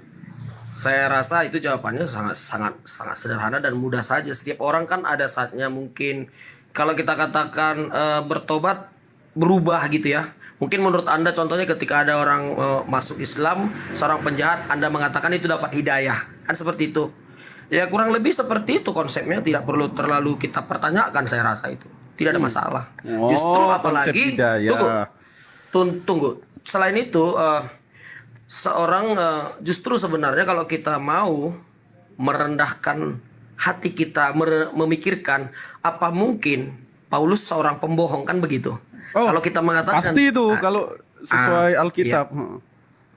Kalau Anda baca Kisah Para Rasul, Anda akan melihat perjalanan Paulus itu sangat menyedihkan sekali. Dia sering dipenjara, bahkan dia menulis surat itu semua, Efesus, Korintus, itu semua dari penjara loh bro. Dari penjara. Itu orang seperti ini pembohong itu sungguh-sungguh gak mungkin sekali loh. Dan dia mengatakan dia berjumpa dengan Yesus. Dan pertanyaannya justru sebenarnya, apa iya Yesus itu manusia, tapi dia datang menampakkan diri seperti malak Elohim, berjumpa kepada dia. Makanya itu suatu sebenarnya, kalau Anda mau dengan rendah hati memahami kisah para rasul ketika Paulus melihat, dan itu bukan terjadi hanya kepada Saulus, bukan hanya kepada Saulus, di banyak ayat sering Tuhan Yesus menampakkan diri gitu loh. Nah, kalau Anda mengatakan itu pembohong penipu seorang Paulus, justru Anda hanya paling menemukan di beberapa kutipan perkataan dia. Contohnya adalah tipu daya yang seperti itu. Beberapa kata yang dia sampaikan. Karena dia kadang-kadang berkata-kata dengan, dia kan seorang pengajar Rabi Yahudi. Jadi dia membuat perkataan itu seorang pengajar lah. Anda mungkin punya guru atau dosen. Kadang-kadang seperti dosen-dosen kan kadang mengajarkan seperti itu. Dia punya gaya berkata yang agak sulit dicerna. Memang Paulus seperti itu. Nggak hanya nipu juga bang. Gini, contoh tadi tentang tipu daya, bahkan di dalam Kisah Para Rasul, aku coba cari ayatnya nanti. Dia ngaku sebagai orang Rum ketika diinterogasi oleh orang-orang Rum sana dan kepepet. Itu ada ayatnya. Terus satu lagi, bahkan Paulus ini terlalu arogan ketika dia menjadi Rasul. Contohnya ya, dia pernah ngatain murid-muridnya itu hanyalah murid-murid yang bodoh. Contoh di dalam 2 Korintus 11 ayat 17. Apa yang aku katakan, aku mengatakan bukan seorang yang berkat murid Finan. Dia juga ngaku sebagai orang bodoh gitu. Terus lagi kesombongannya. Aku lupa ayatnya. Dia pokoknya minta agar para pengikutnya itu untuk memuji dia. Sedangkan kalau kita berkaca kepada utusan-utusan sebelumnya, rasul-rasul sebelumnya, bahkan nabi-nabi sebelumnya, dia nggak pernah minta bahwa dirinya itu ingin dipuji. Itu gimana itu? Ya, Anda sedang membaca tadi, suara Anda nggak jelas, jadi aku bingung juga. Coba dibaca sekali lagi lah. Saya tadi buka aplikasi Alkitab. Gimana ayatnya? 2 Korintus. Ini loh yang perlu diverifikasi, sebenarnya dia ini punya apa ya? Punya pemahaman atau tidak. Tadi kan Abang bilang bahwa dia dulu Rabi Yahudi, emang benar. Bahwa dia bisa berlagak seperti dosen. Tapi di lain sisi dia itu hanyalah seorang yang bodoh. Contoh 2 Korintus 11 ayat 17. Apa yang aku katakan, aku mengatakan bukan sebagai seorang yang menurut firman Tuhan, bukan dari firman Tuhan, tetapi hanya sebagai seorang yang bodoh, yang berkeyakinan gitu. Anda pernah mendengar Rocky Gerung Rocky Gerung sedang kuliah? Kadang kan kalau gimana ya, orang yang tinggi filsafatnya itu sulit loh. Itu kadang-kadang dia bilang dia bodoh gitu. Tapi jangan anggap dia bodoh gitu. Gimana ngejelasinnya ya? Orang-orang filosof itu ya jelas gaya bahasanya sulit kita apa. Jadi kalau sebenarnya bisa kita jelaskan, cuman untuk menjelaskannya kita butuh apalah ya, referensi. Nah, Kisah Para Rasul berapa tadi? 2 Korintus. Oh, 2 Korintus. Aduh, mana tadi ayatnya? 2 Korintus 11 ayat 17. Ya itu beda jauh lah sama Rocky Gerung. Ya, bahkan juga aku bisa membuktiin. Ya kalau semisal Paulus seorang filsuf, ya berarti alam pikir yang ada di kepalanya Paulus lalu diejawantahkan ke dalam surat-suratnya. Itu ya terpengaruh oleh pemikiran filsuf tentang fisisnya filsuf itu seperti apa gitu. Ya blunder bang, sekali lagi. Itu tadi 2 Korintus berapa tadi? 11 ayat 17. Sebenarnya aku harus 2 kamu Korintus 17 ayat. puji. Itu berapa Bang? Ayat apa Bang? 2 Lupa. Korintus 11 nomor 7 kali maksudnya. Oh, iya. Bukan, itu yang dipuji kan? Yang ini Paulus ngomong bahwa dia ini nyampein firman Tuhan. Iya, lanjut. Apakah aku berbuat salah jika aku merendahkan diri untuk meninggikan kamu? Karena aku memberitakan Injil Allah kepada kamu dengan cuma-cuma. Yang mana ya? 2 Korintus 11 ayat 7. Ayat 17, 2 Korintus 11 ayat 17. Apa yang aku katakan? Aku mengatakannya bukan seorang yang berkata menurut firman Tuhan, melainkan sebagai seorang bodoh yang berkeyakinan bahwa ia boleh bermegah. Nah, jadi gini. Jadi kadang-kadang memang justru di sini dia sedang merendahkan hati dia.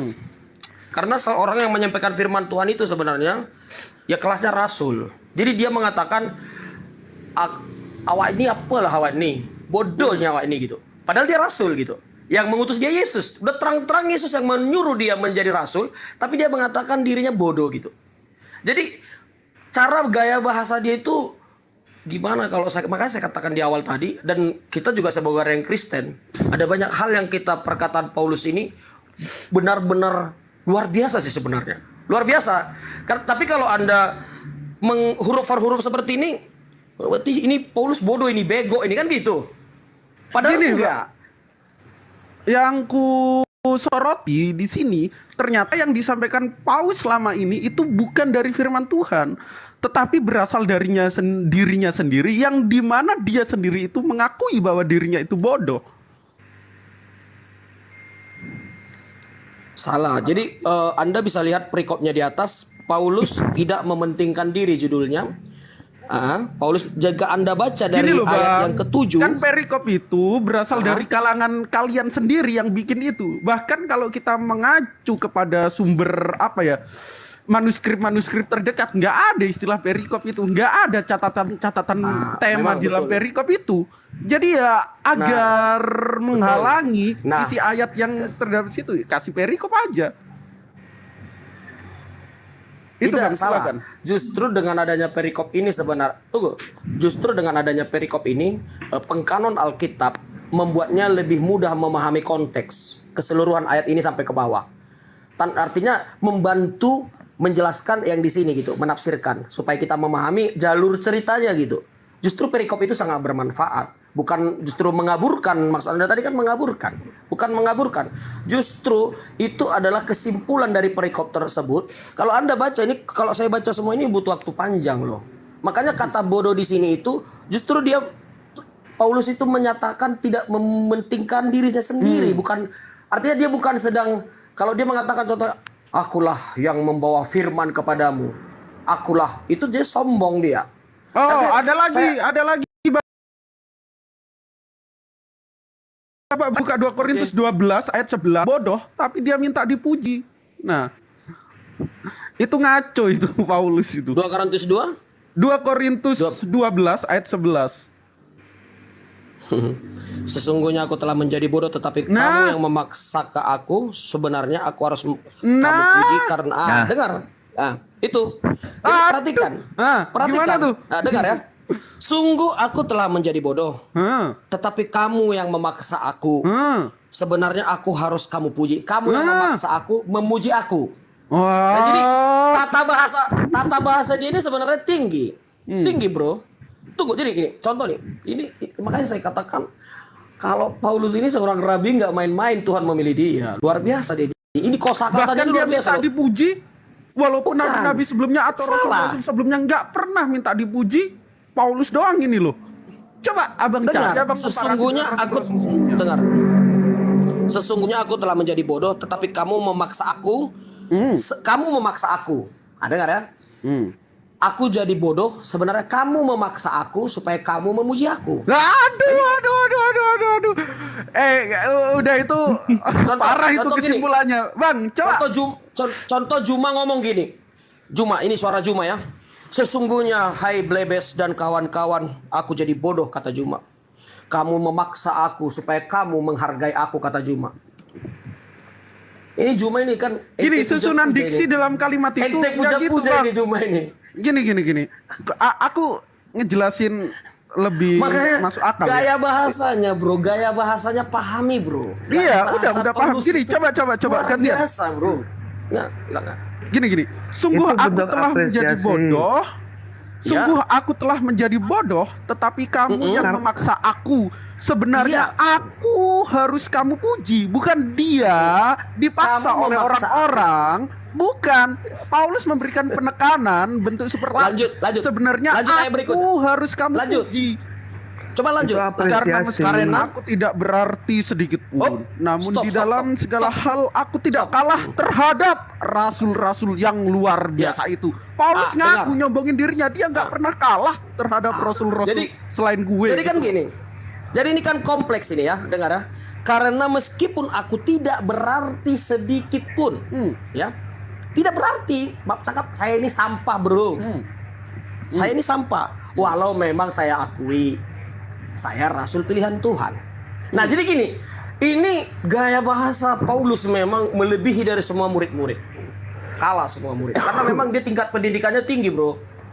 Dia Rabi Yahudi, dia nggak main-main dia. Tinggi dia, gaya bahasa dia nggak sanggup kita. Ini butuh kajian tinggi nih. Saya katakan kalau Paulus itu berbicara, itu ahli teolog stres semua bisa, nggak mampu karena ini harus butuh IQ tinggi kita memahami kata-kata dia. Kalau di bawah rata-rata IQ kita memang sulit. Bukan sombong ya, bukan sombong. Kalau Anda membaca perkataan Paulus itu luar biasa itu. Ya itu nggak menjawab sama sekali. Abang itu kemana-mana coba melindungi Paulus dengan meninggikan Paulus yang dimana orang-orang yang membaca Paulus itu seolah-olah bodoh di mata Anda. Nah sedangkan teks ayat yang berbicara seperti itu Paulus bahkan bilang di dalam 1 Korintus berapa ya, jangan melampaui ada yang tertulis wanting blessing. Sedangkan Anda coba mentafsirkan ayat Paulus kemana-mana. Oke gini lah, coba ini saya suarakan sebagai Anda dewakan, katakan saya Habib ya. Saya Habib, ini contoh teman muslim kan begitu. Bukan, Anda Romo, Anda Romo aja, jangan Habib. Kalau saya Romo belum tentu Anda hargai. Saya bakal menghargai Romo. Saya langsung Romo keturunan Suseno Muhammad. aja ku hargai. Saya katakan saya keturunan Muhammad tahun lalu gini saya katakan. Anda sangat menghormati saya ya. Sebenarnya saya tidak perlu kalian hormati.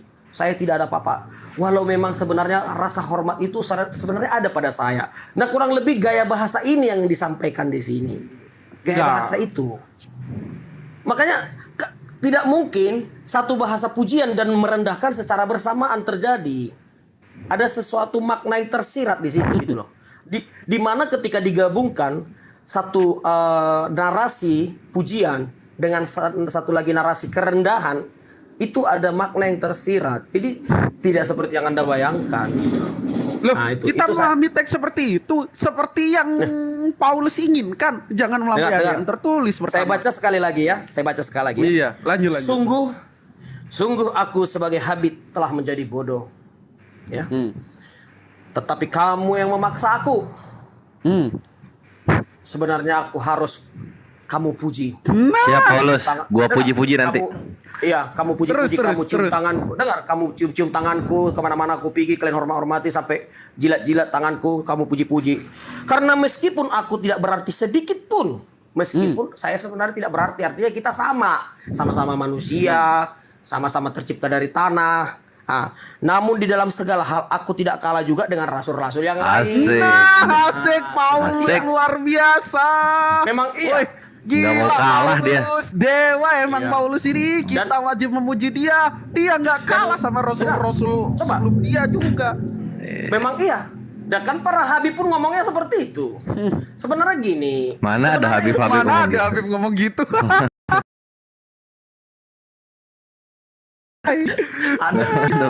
Iya silakan ya. Bawakan aja, nggak ada kayak gitu. Coba ayat 12 ya. Segala sesuatu membuktikan bahwa aku adalah seorang rasul yang telah dilakukan di tengah-tengah kamu dengan segala kesabaran oleh tanda-tanda mujizat dan kuasa. Artinya gini, dia ini seorang pengajar menjelaskan bahwasanya ajaran dia itu berasal daripada Tuhan, tapi dia juga jangan disembah, artinya dimuliakan terlalu berlebihan. Walau memang posisi dia benar-benar seorang rasul, ada buktinya dengan mujizat dan tanda-tanda ajaib. Jadi dia sebenarnya bukan sedang menyombongkan diri, walau dia memang menyatakan yang sebenarnya seperti itu. Begitu. Kalau Anda baca kami ya, terus salah. kalau kami yang melihat dengan kacamata awam, ini orang kayaknya kurang perhatian, kurang mendapat apresiasi, lebih ke Super sana. gitu ya. Tidak. Jadi kalau kita baca 1 Korintus ini sejarahnya ketika ada banyak pendapat Paulus tentang banyak sanggahan-sanggahan. Anda baca dari ayat sebelumnya bahwasanya ada di orang-orang Korintus yang menolak Paulus, ada beberapa menolak, ada yang menerima. Jadi Nah ini itu gara-gara konflik ditolak panjang. itu Blessing, gara-gara ditolak itu, banyak. makanya dia minta, Ya. ya udah, ya gua tuh dipuji dong, gitu. Enggak, bukan. Oh, bukan Yang itu menolak ya? ini gini. Bukan. Jadi kan sama seperti contohnya, maaf ya, Ustadz Somad ditolak di kampung sini, ada yang suka, ada tidak suka, ada yang like, ada yang tidak suka, begitu kan? Nah, Jadi, coba ketika Ustadz Abdul Somad ditolak, pernah nggak Ustadz Abdul Somad ngomong, sebenarnya nih saya nih harus dipuji, gitu? Pernah nggak? jadi ya contohnya Abdul Somad paling bilang, saya pernah di Kairo, kuliah di sana, gitu paling dia bilang. Nah pas gitu, pas bilang gitu, saya pernah di Kairo, saya pernah di Aljazair, saya tuh harus dipuji, pernah nggak gitu? Ya secara tidak langsung kan niatnya dipuji itu. Nggak pernah berarti ya, nggak pernah. Ya bukan nggak pernah. Jadi intinya kurang lebih gaya bahasanya seperti itu gitu aja. Gini loh. Gaya bahasanya seperti apa? Apa namanya? Kesimpulan dong. Gaya bahasanya seperti? Ya kesimpulannya gaya bahasa Paulus itu menjabarkan sesuatu itu secara luas dia. Dia tidak contohnya memaksakan mereka harus memuji dia terlalu berlebihan. Dan juga jangan juga merendahkan dia. Dia juga ada di ayat lain juga dia marah juga gitu. Namanya manusia kan, dia manusia. Berarti dia tuh minta dipuji tapi jangan dipuji berlebihan gitu ya? Bukan gini loh. Memang jujur. Apa tuh? Sebagai seorang seperti Rasul ini kan dia hanya hidup dari situ. Jadi kalau udah capek-capek lagi dihina lagi kan sakit juga dia kan gitu. Dia kan manusia. Gitu loh. Gitu. Iya jadi makanya wajar dong. kalau kalian tuh ngehina terus sih kapan mujinya gitu kan? Bukan begitu. Bukan juga. Jadi, Aduh, apa makanya tuh? Anda Salah mulu baca. gua nih. Anda kalau baca ini semua 1-2 Korintus ini panjang ini loh. Jadi Udah. ini Kami baca semua, Bang. tadi siapa yang ngejelasin bahwasannya perikop-perikop ini yang buat kan kanon gereja kan. Ini berkesinambungan ini semua surat. Berkesinambungan. Sebenarnya ini nggak ada nomor-nomor ini. Nah, jadi ini dibuat penomoran kanon Alkitab. Jadi kalau ini berkesinambungan semua dia. Jadi rentetan ini kalau kita ikuti baru kita memahami maknanya gitu loh. Ya, jadi ini kan maksudnya itu jangan diambil satu dalil kan. Semua dibaca baru kita menyimpulkan sendiri kan gitu ya. Iya, betul. Nah, gitu. Nah, itu dia. posisinya kami sudah menyimpulkan sendiri. Anda salah menyimpulkan itu ayat yang tadi aja Anda bilang baca tapi Anda kejebak tuh. Kejebak Iya dong. kan? Nggak ketemu kan sampai sekarang Gunung Sinai di mana malaikat berfirman? Siapa bilang nggak ketemu? Kan nggak mesti harus Gunung Sinai. Sepanjang itu kan sepanjang padang gurun sampai ke Gunung Sinai kan perjalanan orang Israel itu kan luas. Iya, cuma kan Stefanus Tidak mungkin ngomongnya lah. nggak sepanjang gurun Tidak- sampai ke tidak Gunung mungkin Sinai. lah. Ngomongnya kan nggak gitu. Stefanus kan bukan mengajar. Dia lagi disiksa. Ya spontan Iya. murid mendengar seperti itu. Murid mendengar seperti itu, dituliskan apa yang mereka dengar gitu loh. Iya, ini yang antara kau dengar? malaikat yang berfirman di Gunung Sinai atau Stefanus yang sesat. Intinya itu aja. Tidak sesat, memang di gunung memang malak Elohim semua. Saya udah bilang dari awal. Oh, Memang alhamdulillah. malaikat. Sip. Nah, memang Nah, malak terus Elohim. ini yang Paulus sekarang gimana jadinya? Kenapa? Yang Paulus. kenapa? Paulus justru saya katakan dia salah satunya murid Yesus yang paling cerdas. Dia Nah, kalau menguasai. gitu, kenapa di kekristenan kok di gereja nggak ada yang muji-muji Paulus gitu? Nggak ada yang bikin lagu untuk Paulus. Kenapa? Nggak perlu kan, dia bukan Tuhan. Loh, dia Kan minta di sini dipuji. dibilang sebenarnya aku harus kamu puji. Puji ini bukan maksudnya, puji ini kan bisa menghargai juga. Menghargai bukan minta dipuji loh. Ada paham Oh, nggak? oh, salah ketik LI, salah ketik ya. Harusnya sebenarnya aku harus kamu hargai gitu kan maksudnya ya. Anda boleh nggak memuji orang tua? Bukan menyembah loh. Boleh nggak memuji orang tua Anda? Nggak boleh kan, bukan Tuhan.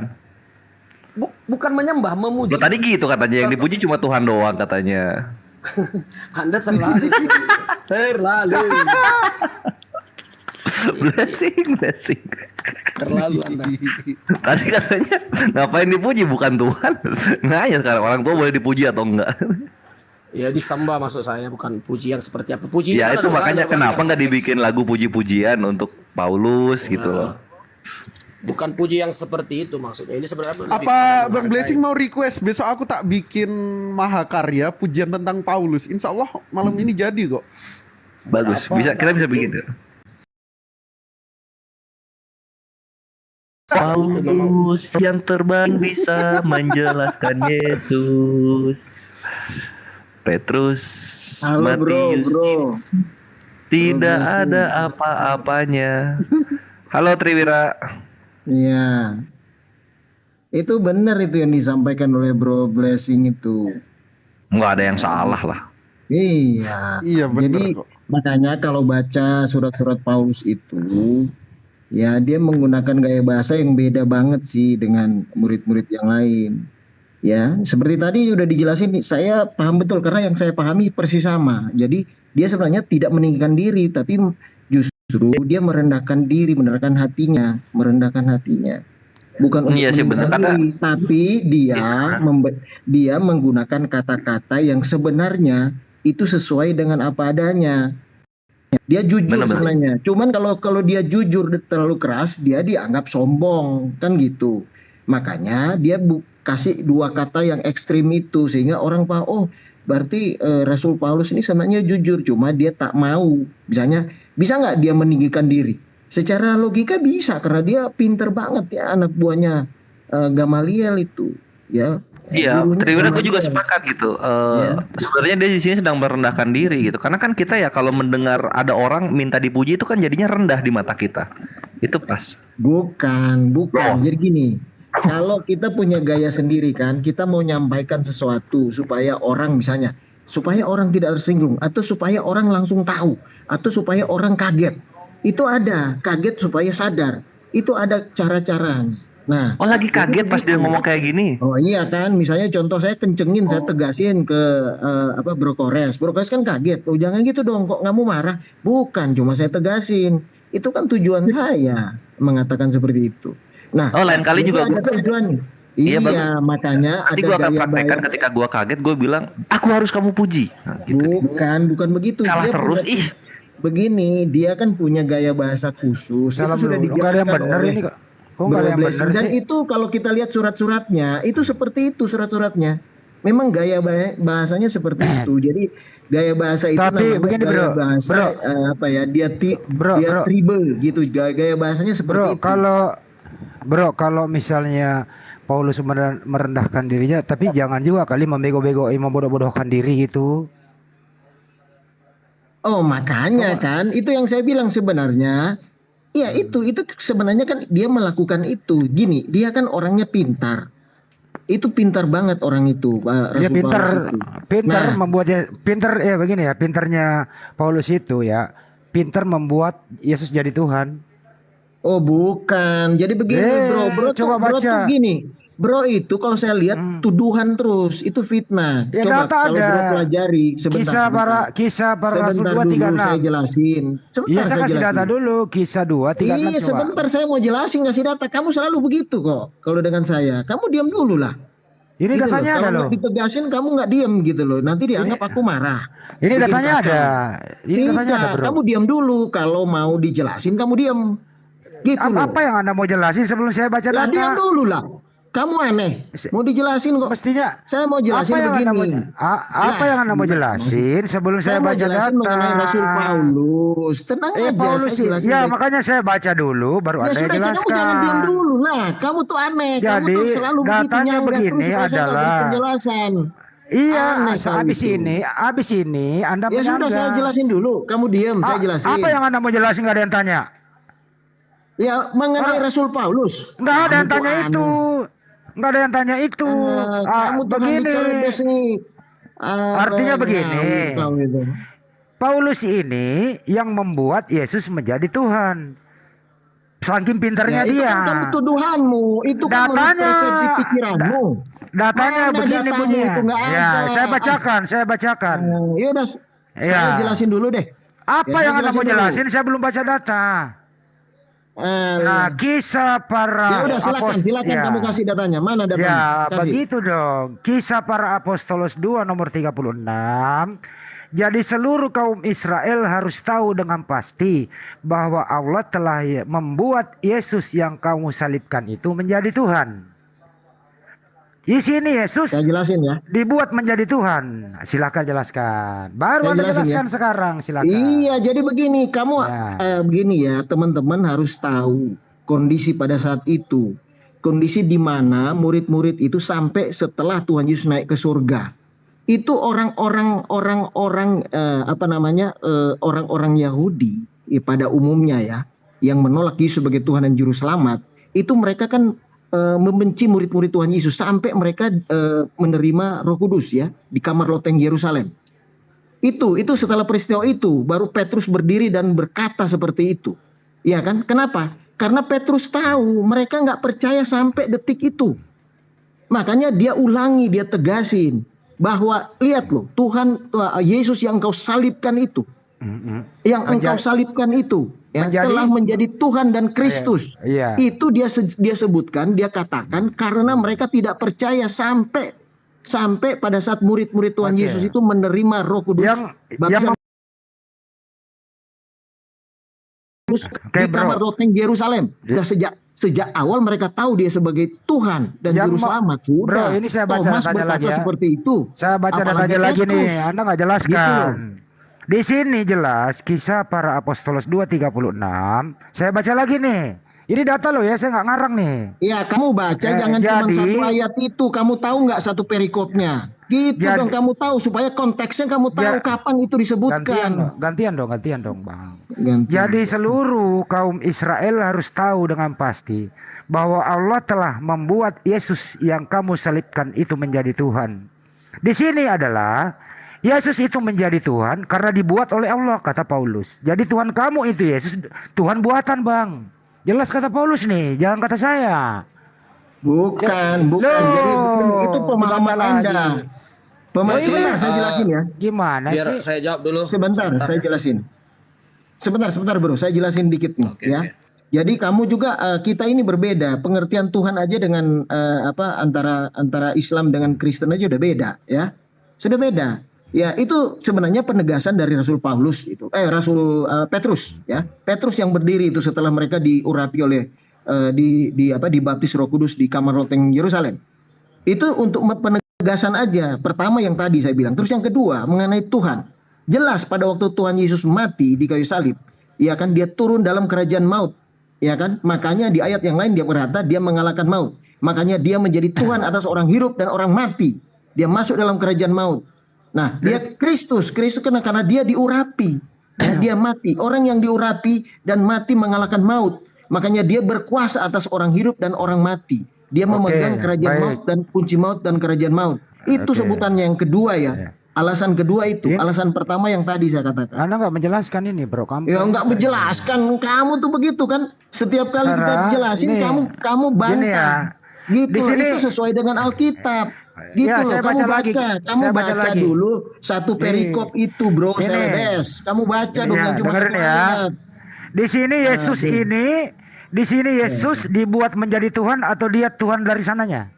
Oh, Tuhan dari sananya. Oke, kalau begitu begitu ini bohong dong yang tertulis ini, bohong. Enggak, itu makanya alasan pertama yang saya sampaikan tadi, bahwa Petrus tahu mereka sampai saat itu mereka nggak percaya. Malahan mereka mengejek, ya kan? Mereka kan mengejek waktu mereka diurapi dengan Roh Kudus. Coba baca.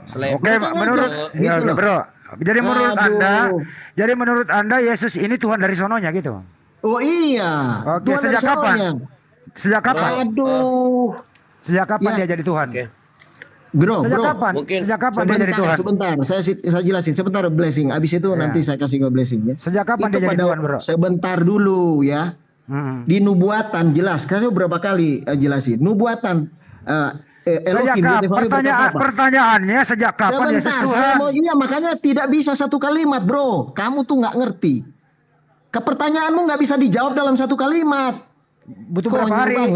Butuh berapa hari? Kamu diam dulu. Saya jelasin, gitu loh. Silakan.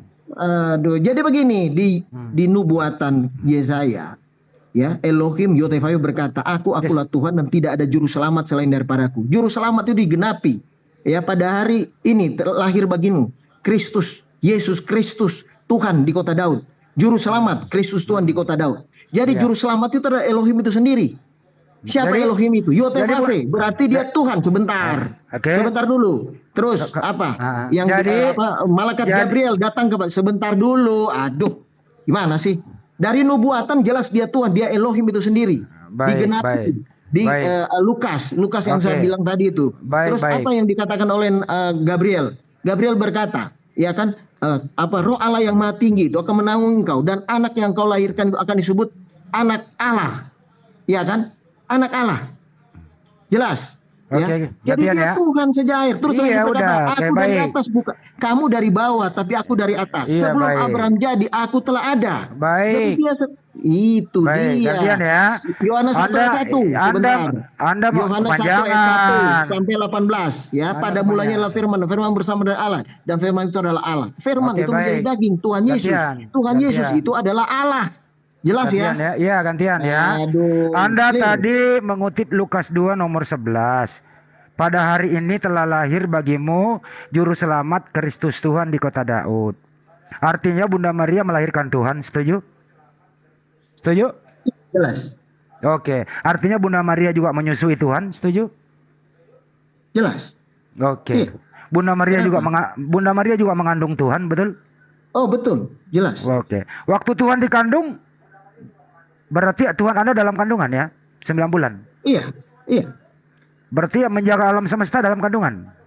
Oh enggak, dia omnipresent bos, omnipresent. Ya berkali-kali dijelasin, tapi kamu nggak ngomong. Kan ada di dalam kandungan, Oke, saya jelasin sebentar. Sudah jelas ya. Kurang 5 pertanyaan. Saya jelasin ya. Saya jelasin dulu. Ya pada waktu dia inkarnasi nusul menjadi manusia itu jelas nubuatannya. Ya Elohim sendiri, Yotevave akan memberi tanda bagimu. Seorang anak darah akan melahirkan seorang putra dan engkau akan menamakan dia Immanuel.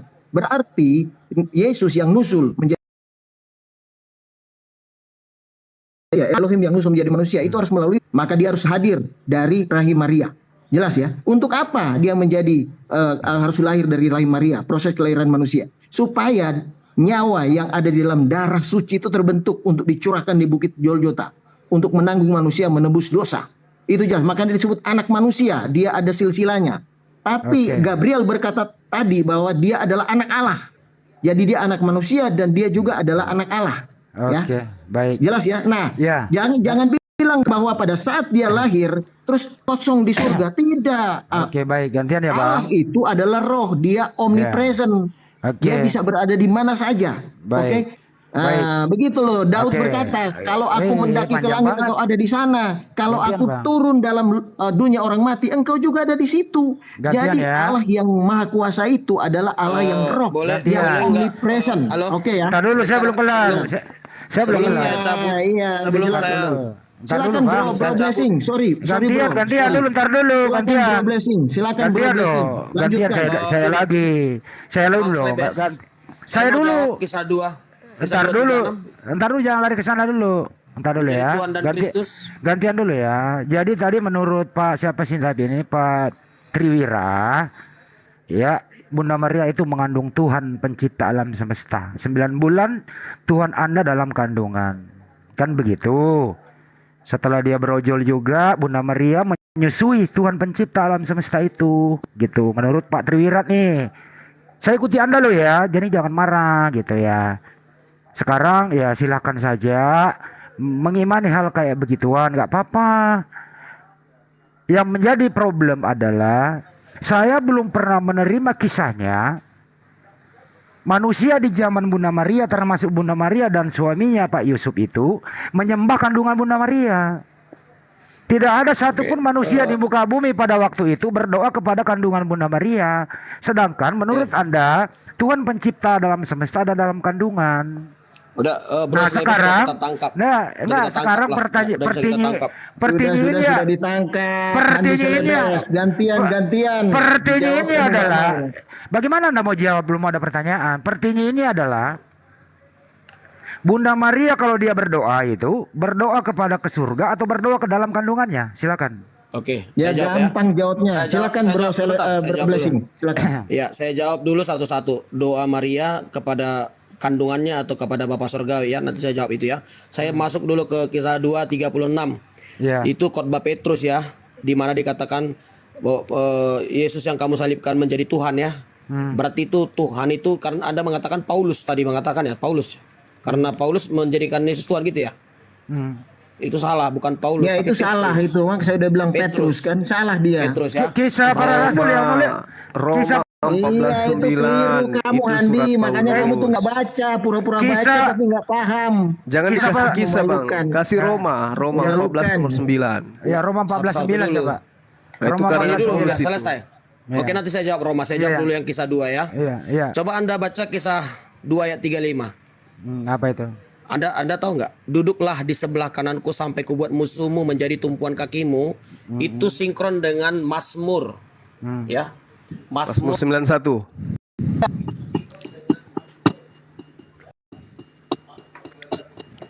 Ya. Ada diam saya ngomong nih. Kalau Anda diam saya ngomong. Kalau kisah itu sebenarnya nulis siapa sih? Petrus apa Lukas ya? sorry, demikianlah Lukas. dalam Mazmur Kok Petrus? Mazmur 110. Tadi Mazmur 100 dalam itu sinkron dengan Mazmur 110 ayat 1.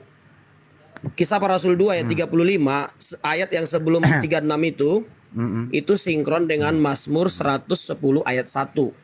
Kalau 36-nya sinkron kemana? 36-nya Itu di sinkron mana? kemana? 36 sinkron kemana? Masa dulu maksudnya Roma nanti dulu 14:9. biar Iya, Roma 14:9 juga. Mbak bro. Sinkronnya ke situ. Bang. Jadi Petrus itu berkhotbah. Jadi kan mereka ahli Taurat. Mereka kan memahami kitab Torah. Jadi dia menjelaskan kenapa bisanya manusia itu menjadi Tuhan, kan itu kejanggalan sih sebenarnya. Tapi dia mengutip Mazmur Kejanggalan. 110. Oh, mengutip. Iya, secara daging ya nggak masuk akal dong, ya kan? Iya kan. Makanya surat Kristen itu nggak diserahkan Dengar ke dulu. orang Yahudi. Makanya Romawi Yunani Mazmur aja. 100 Makanya Mazmur 110 berkata, Jangan dipotong-potong bro. Aduh, jangan Pak. potong dulu. Makanya Mazmur 110 berkata, duduklah di sebelah kanan, demikianlah firman Tuhan kepada Tuanku. Jadi Raja Daud melihat Bapa Sorgawi dengan sang malak Elohim, sang firman. Dia Terus mendapat Anda nggak jelaskan penglihatan. kisah 236 loh. Mas, ikut kan kisah itu tadi. Kisah 236. Klarifikasinya Kisah 236. kisah 2 ayat 35. Ayat sebelumnya. Saya nggak nanya 35, 36. Oh, berarti Anda ngotot itu namanya, bro. Kita kan dari awal saya bilang Alkitab kami itu harus dibaca dengan ayat sebelumnya, bro. Ya udah terusin ke 36 dong, kalau habis 35, 36 biar saya teruskan Ya, ke situ. terusin. Ya, Nah, silakan. jadi setelah itu Petrus dalam khotbahnya mengatakan bahwasannya penglihatan Daud, bagaimana Bapa mengutus sang malak Elohim dan menjadi raja atas manusia, menjadi hakim yang adil, memiliki kebesaran di bumi dan di sorga, dan itulah Tuhan Yesus Kristus ayat 36. Begitu isi khotbahnya Simon Petrus. Jadi jangan Anda katakan sekali lagi, Oke, tunggu dulu. baik. Jangan Anda katakan sekali lagi bahwasanya Paulus menjadikan Tuhan. Oke. Oke, baik. Kalau Roma 14:9 gimana? Roma 14. Saya jawab dulu. Jangan putus. Udah selesai. Bukan, kan Anda kan bertanya tadi itu apa namanya Maria itu menyembah Tuhan Yesus atau bagaimana? Oh Saya iya, jawab. iya, silakan. Ya, pertama saya jelasin ya bahwa Anda salah tadi ya. Anda bilang Paulus itu adalah Petrus. Walaupun kisah para rasul ditulis oleh Lukas. Jadi Lukas Anda paham itu. sebentar, yang menulis kisah itu udah dulu. tadi. Yang Sudah menulis salah kamu kisah tadi. itu Lukas atau Petrus? Yang menulis Iya kisah. Lukas, yang bicara Petrus. Dari Kamu mana nggak Petrus? paham, makanya baca Kamu juga dong. nggak paham. Bukan nggak paham, udah jelas kamu salah kok. Kamu Udah juga saya salah beritahu dari kok. awal. Orang di situ jelas Yesus Tuhan buatan. Udah salah masih ngeyel. Orang di situ Kamu jelas tuh Tuhan nggak buatan jujur dari kok. hatimu tuh. Ya ini saya baca Itu, dulu. Lukas woi, dulu. saya baca lagi, Ini Lukas bentar. 1. Udah, Bentar. Lukas 1 ayat Jadi 38. seluruh kaum Israel harus tahu dengan pasti bahwa Allah telah membuat Yesus yang kau salibkan itu, dengerin, menjadi Tuhan. Jadi di sini Ini saya baca Yesus, dulu, Lukas 1 ayat Yesus 38. di sini adalah Tuhan buatan. Yesus di sini itu adalah menurut Tuhan kamu, buatan. itu menurut Anda. Udah Tertulis, menurut bro. Anda itu. Tertulis. Itu pikiranmu. Itu Tertulis. pikiran sesat. Tertulis. Itu pikiran sesat. Tertulis. Pikiran sesat. Kalau menurut Nah. praktisi Yahudi hari ini Yesus itu siapa, Bang? Sebentar, saya mau baca ini dulu deh. Ya, ini saya bilang ya. Lukas 1 ayat 38. Lukas 2 nomor iya, 11. Kamu yang nanya. Kamu nanya 5 pertanyaan. Lukas 2 nomor Aduh. 11. Ya, supaya Udah, saya supaya jawab kamu dulu itu nih. sadar, Nih, supaya kamu itu bukan waras satu, gitu loh. Bukan kamu yang comot Supaya kamu ayat jangan sakit menyesatkan. kelamaan. Comot ayat menyesatkan. Kamu gunakan Betul, kitabnya Menyerang orang Yahudi. Alkitab, Yang punya menyerang kitab siapa? kekristenan, ya kan, Dengar. terus membenarkan ajaranmu. Itu Menurut namanya yang punya penyesatan. kitab Yesus itu siapa? Ya, sebentar, Jangan ini kelamaan dulu, menghayal. Saya jawab dulu. Menurut yang punya kitab Yesus itu siapa? Ya, sebentar dulu, saya jawab ini dulu. Ya. Bawa Lukas Mazmur 1 lah ayat segala 36. macam kitabnya orang dibawa. Aduh, oh kitab orangnya apa? Tuhan Yesus bilang apa? Ya, yang Jika empunya engkau kitab percaya, orang sebentar, Yahudi, sebentar. praktisi Yahudi, Ini, Yesus itu Tuhan siapa? Yesus berkata, kamu diam dulu, ya. Tuhan Yesus berkata, jika engkau percaya kepada Musa, engkau percaya kepadaku karena dia menulis tentang aku. Dia menulis kitab Musa, 5 Di kitab Musa. mana? Di mana Musa menulis tentang Yesus? Di mana? 5 kitab Musa yang dia tulis. Di mana Musa menulis tentang Yesus? Di mana? Tunjukkan satu data di kitabnya Musa menulis tentang Yesus. Di mana itu? Aduh, itu nubuatan, semua nubuatan. Bicara tentang Yesus, makanya Tuhan Yesus berkata, Musa menulis tentang yang aku. mengerti tentang kitabnya Musa ya praktisi Yahudi, bukan kalian. Ayat, comot-comot ayat. Kamu comot-comot kitabnya orang untuk melantik manusia menjadi Tuhan. Apa nggak malu? Aduh, memalukan. Memalukan yang empunya Jelas kitab, bermasalah. yang empunya Salah. kitab tidak mengenal Yesus. Datang bukan kamu yang ngarang. Banyak salahnya, kita sudah buktikan. Siapa Yesus Kamu menurut sesat. praktisi Yahudi hari ini siapa? Sesat, kamu tuh menafsirkan dan pemahamanmu sesat. Udah jelas banyak. Yang empunya Jangan kitab ada yang itu sama Kristen misalnya, atau tidak Yahudi? semua orang yang menyuruh kepadaku Tuhan, Tuhan, Tuhan. Itu tahayul. nabi palsu, tahu nggak? Tahayul. Kamu menyesatkan. Tahayul, saya firman. tanya, perjanjian lama itu kitabnya siapa? Aduh, apa? Perjanjian lama itu kitabnya siapa? Kitab Kristen, kitab Tuhan Yesus Kristus. Itu Gak jelas. malu, Jelas gak kan? malu, Jika engkau- gak punya Tuhan Yesus malu. berkata bahwa Musa menulis tentang aku. Siapa itu yang Gak dia tulis? punya 5 kitab malu. Musa. 5 kitab Musa menulis Gak tentang Yesus. punya Di mana? Di mana? Aduh, Tuhan Di Yesus di mana? Di mana Musa? Di mana? Di mana? Di mana Musa menulis Yesus di mana? Di mana? Aduh, kamu tuh. Di mana? Di mana? Di mana? Yang 5 kitab Musa. Mana? Tunjukkan. Tunjukkan di mana? Gue katanya. 5 kitab Musa, ya Ya, kejadian tunjukkan. sampai kejadian Mana? sampai ulangan. Jelas Mana, kan? mana? Tidak ada. Bukan makanya itu buktinya. Ini Tuhan Mana? Yesus yang bilang. Gak Saudara malu. Israel. Comot Awas, kitabnya ya. orang. Mana? Lalu melantik Bukan anak itu. Maria jadi Tuhannya. Aduh. Mana Nih, bro? saya baca nih, Mana saya baca tulisan nih. Musa membahas Saya baca Yesus? dulu. Mana? Yohanes Mana? 5. Bukan Musa itu Yohanes. Bukan Musa itu. Bukan Dengar Musa. dengar dulu. Biasa ribut. Dengar dulu. Ini Mana, Yohanes 5 ayat 46. Sebentar. Yohanes 5 46. Sebab jikalau kamu percaya kepada Musa, tentu kamu akan percaya juga kepadaku. Itu Sebab bukan dia Musa telah yang nulis. tentang Itu aku. Yohanes. Dia menulis Musa. tentang aku. Musa 5 kitab menulis Musa menulis apa? tentang Yesus. Musa menulis apa tentang Yesus? Aduh. Itu Musa kan- menulis apa tentang Yesus? Itu kan kamu menurut pikiranmu. Ini Itu kan sesuai pengarang dengan Yohanes yang firman. mengatakan itu. Kamu Sekarang yang kita menyerukan. tanya, Kamu memang Musa menolak. menulis apa Ya kan tentang Anda yang Yesus?